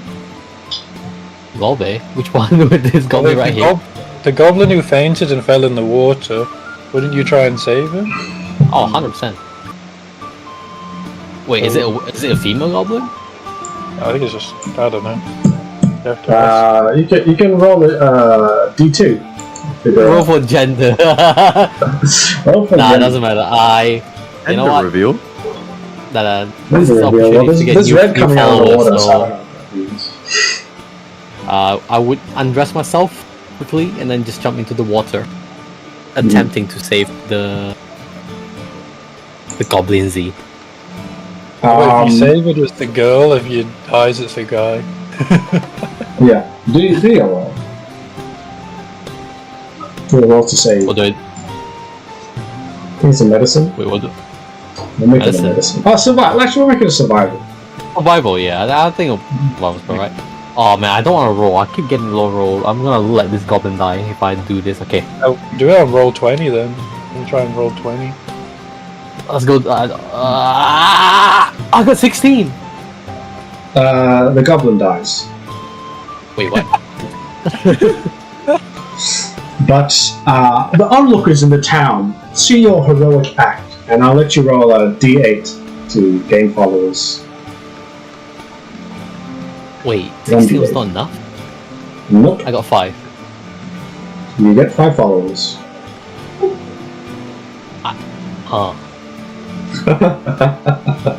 If you saved the goblin, you would have gotten 1 follower. Smile. But yeah, so tomorrow, next session, we'll do all the looting. But I'll just do a quick summary. The party, after coming from the Sea Emperor and saving Ida's husband, went to the docks of the Fishy Rocks and went on a whole journey to find this legendary scimitar for Tori. They went into a tavern to buy new supplies, and they were able to talk to this mysterious elven mystic about where this scimitar would be. They're also able to trade with another weird half-elf lady for some weird magical and very, very powerful magical supplies as well. They're able to solve a riddle without any help at all. They're able to solve an old elven riddle about truth and liars, and afterwards they're able to find where the scimitar was and dispatch the local bandits. I'm assuming in the next session what will happen is you guys will wrap up here and then head back to Saltmarsh to see what has transpired in the time that you have been away. Veressa technically has the scimitar right now. Yeah, that's true. You still have the scimitar. Yeah, very true. Thanks everyone for coming, and thanks Moya for controlling 4 characters. Okay, I just DM 2.0, right? This is the reason why I brought Gets here. It's a good thing, because even if you have one less party member, it gets to make up for it. So. Plus our second wind's bust today. Oh yeah, very good. Bonus action, it's 1d10 plus his level back. Yeah, no, it's insane. Warriors are really good. Well, fighters are really good. If he had his own character sheet, he'd probably be weak. Yeah. This guy's a default guy. Because I think, because basically Cookie was going to do identify what Rufus was on the item. I think was what the plan was. Oh yeah, identify. You didn't get a chance to. So yeah, if you remind me, I'll tell you what scimitar you found. So I think Navish probably would care to know what it is. Yes, and technically, I mean, you could do something funny next session and have them both bid against each other. Oh yeah, true. That's a good idea. Because Gets will want it for the marriage proposal, and Tori will want it for. But either way, Tori will technically have a chance to get it. Yeah, true. They may be able to do a duel or something. Yeah, they make it have a little fun with it. Teach him a lesson for not being here when he's getting his character's moment. Yeah. And then hopefully Cookie's here, because then he can go see his old character, right? Oh yeah, true. Because yeah, we could probably do a bit of shopping before. Bit of shopping before we go.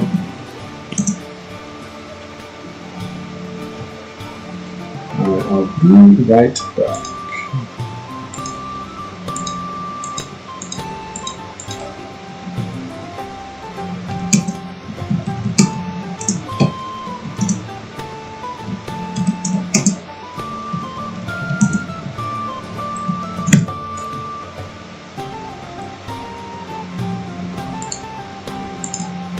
Alright guys, honestly I think that was a fantastic session.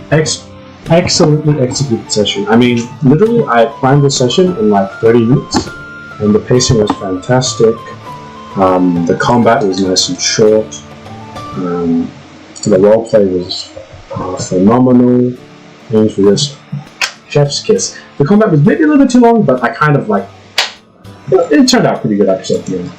So very, very, very happy with this session. I noticed that using ChatGPT is actually extremely useful.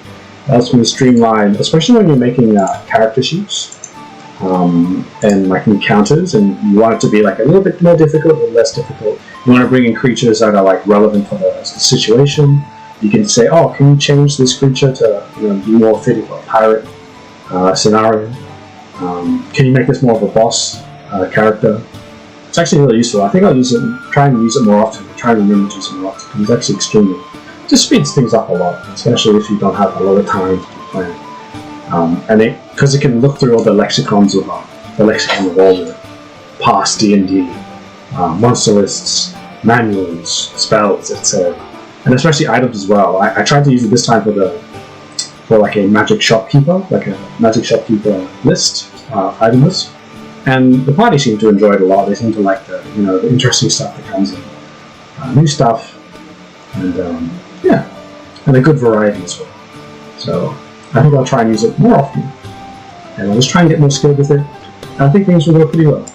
But yeah, fantastic session. Probably the best session I've had in like maybe even 10 sessions. A nice and quick, good roleplay, good everything. So.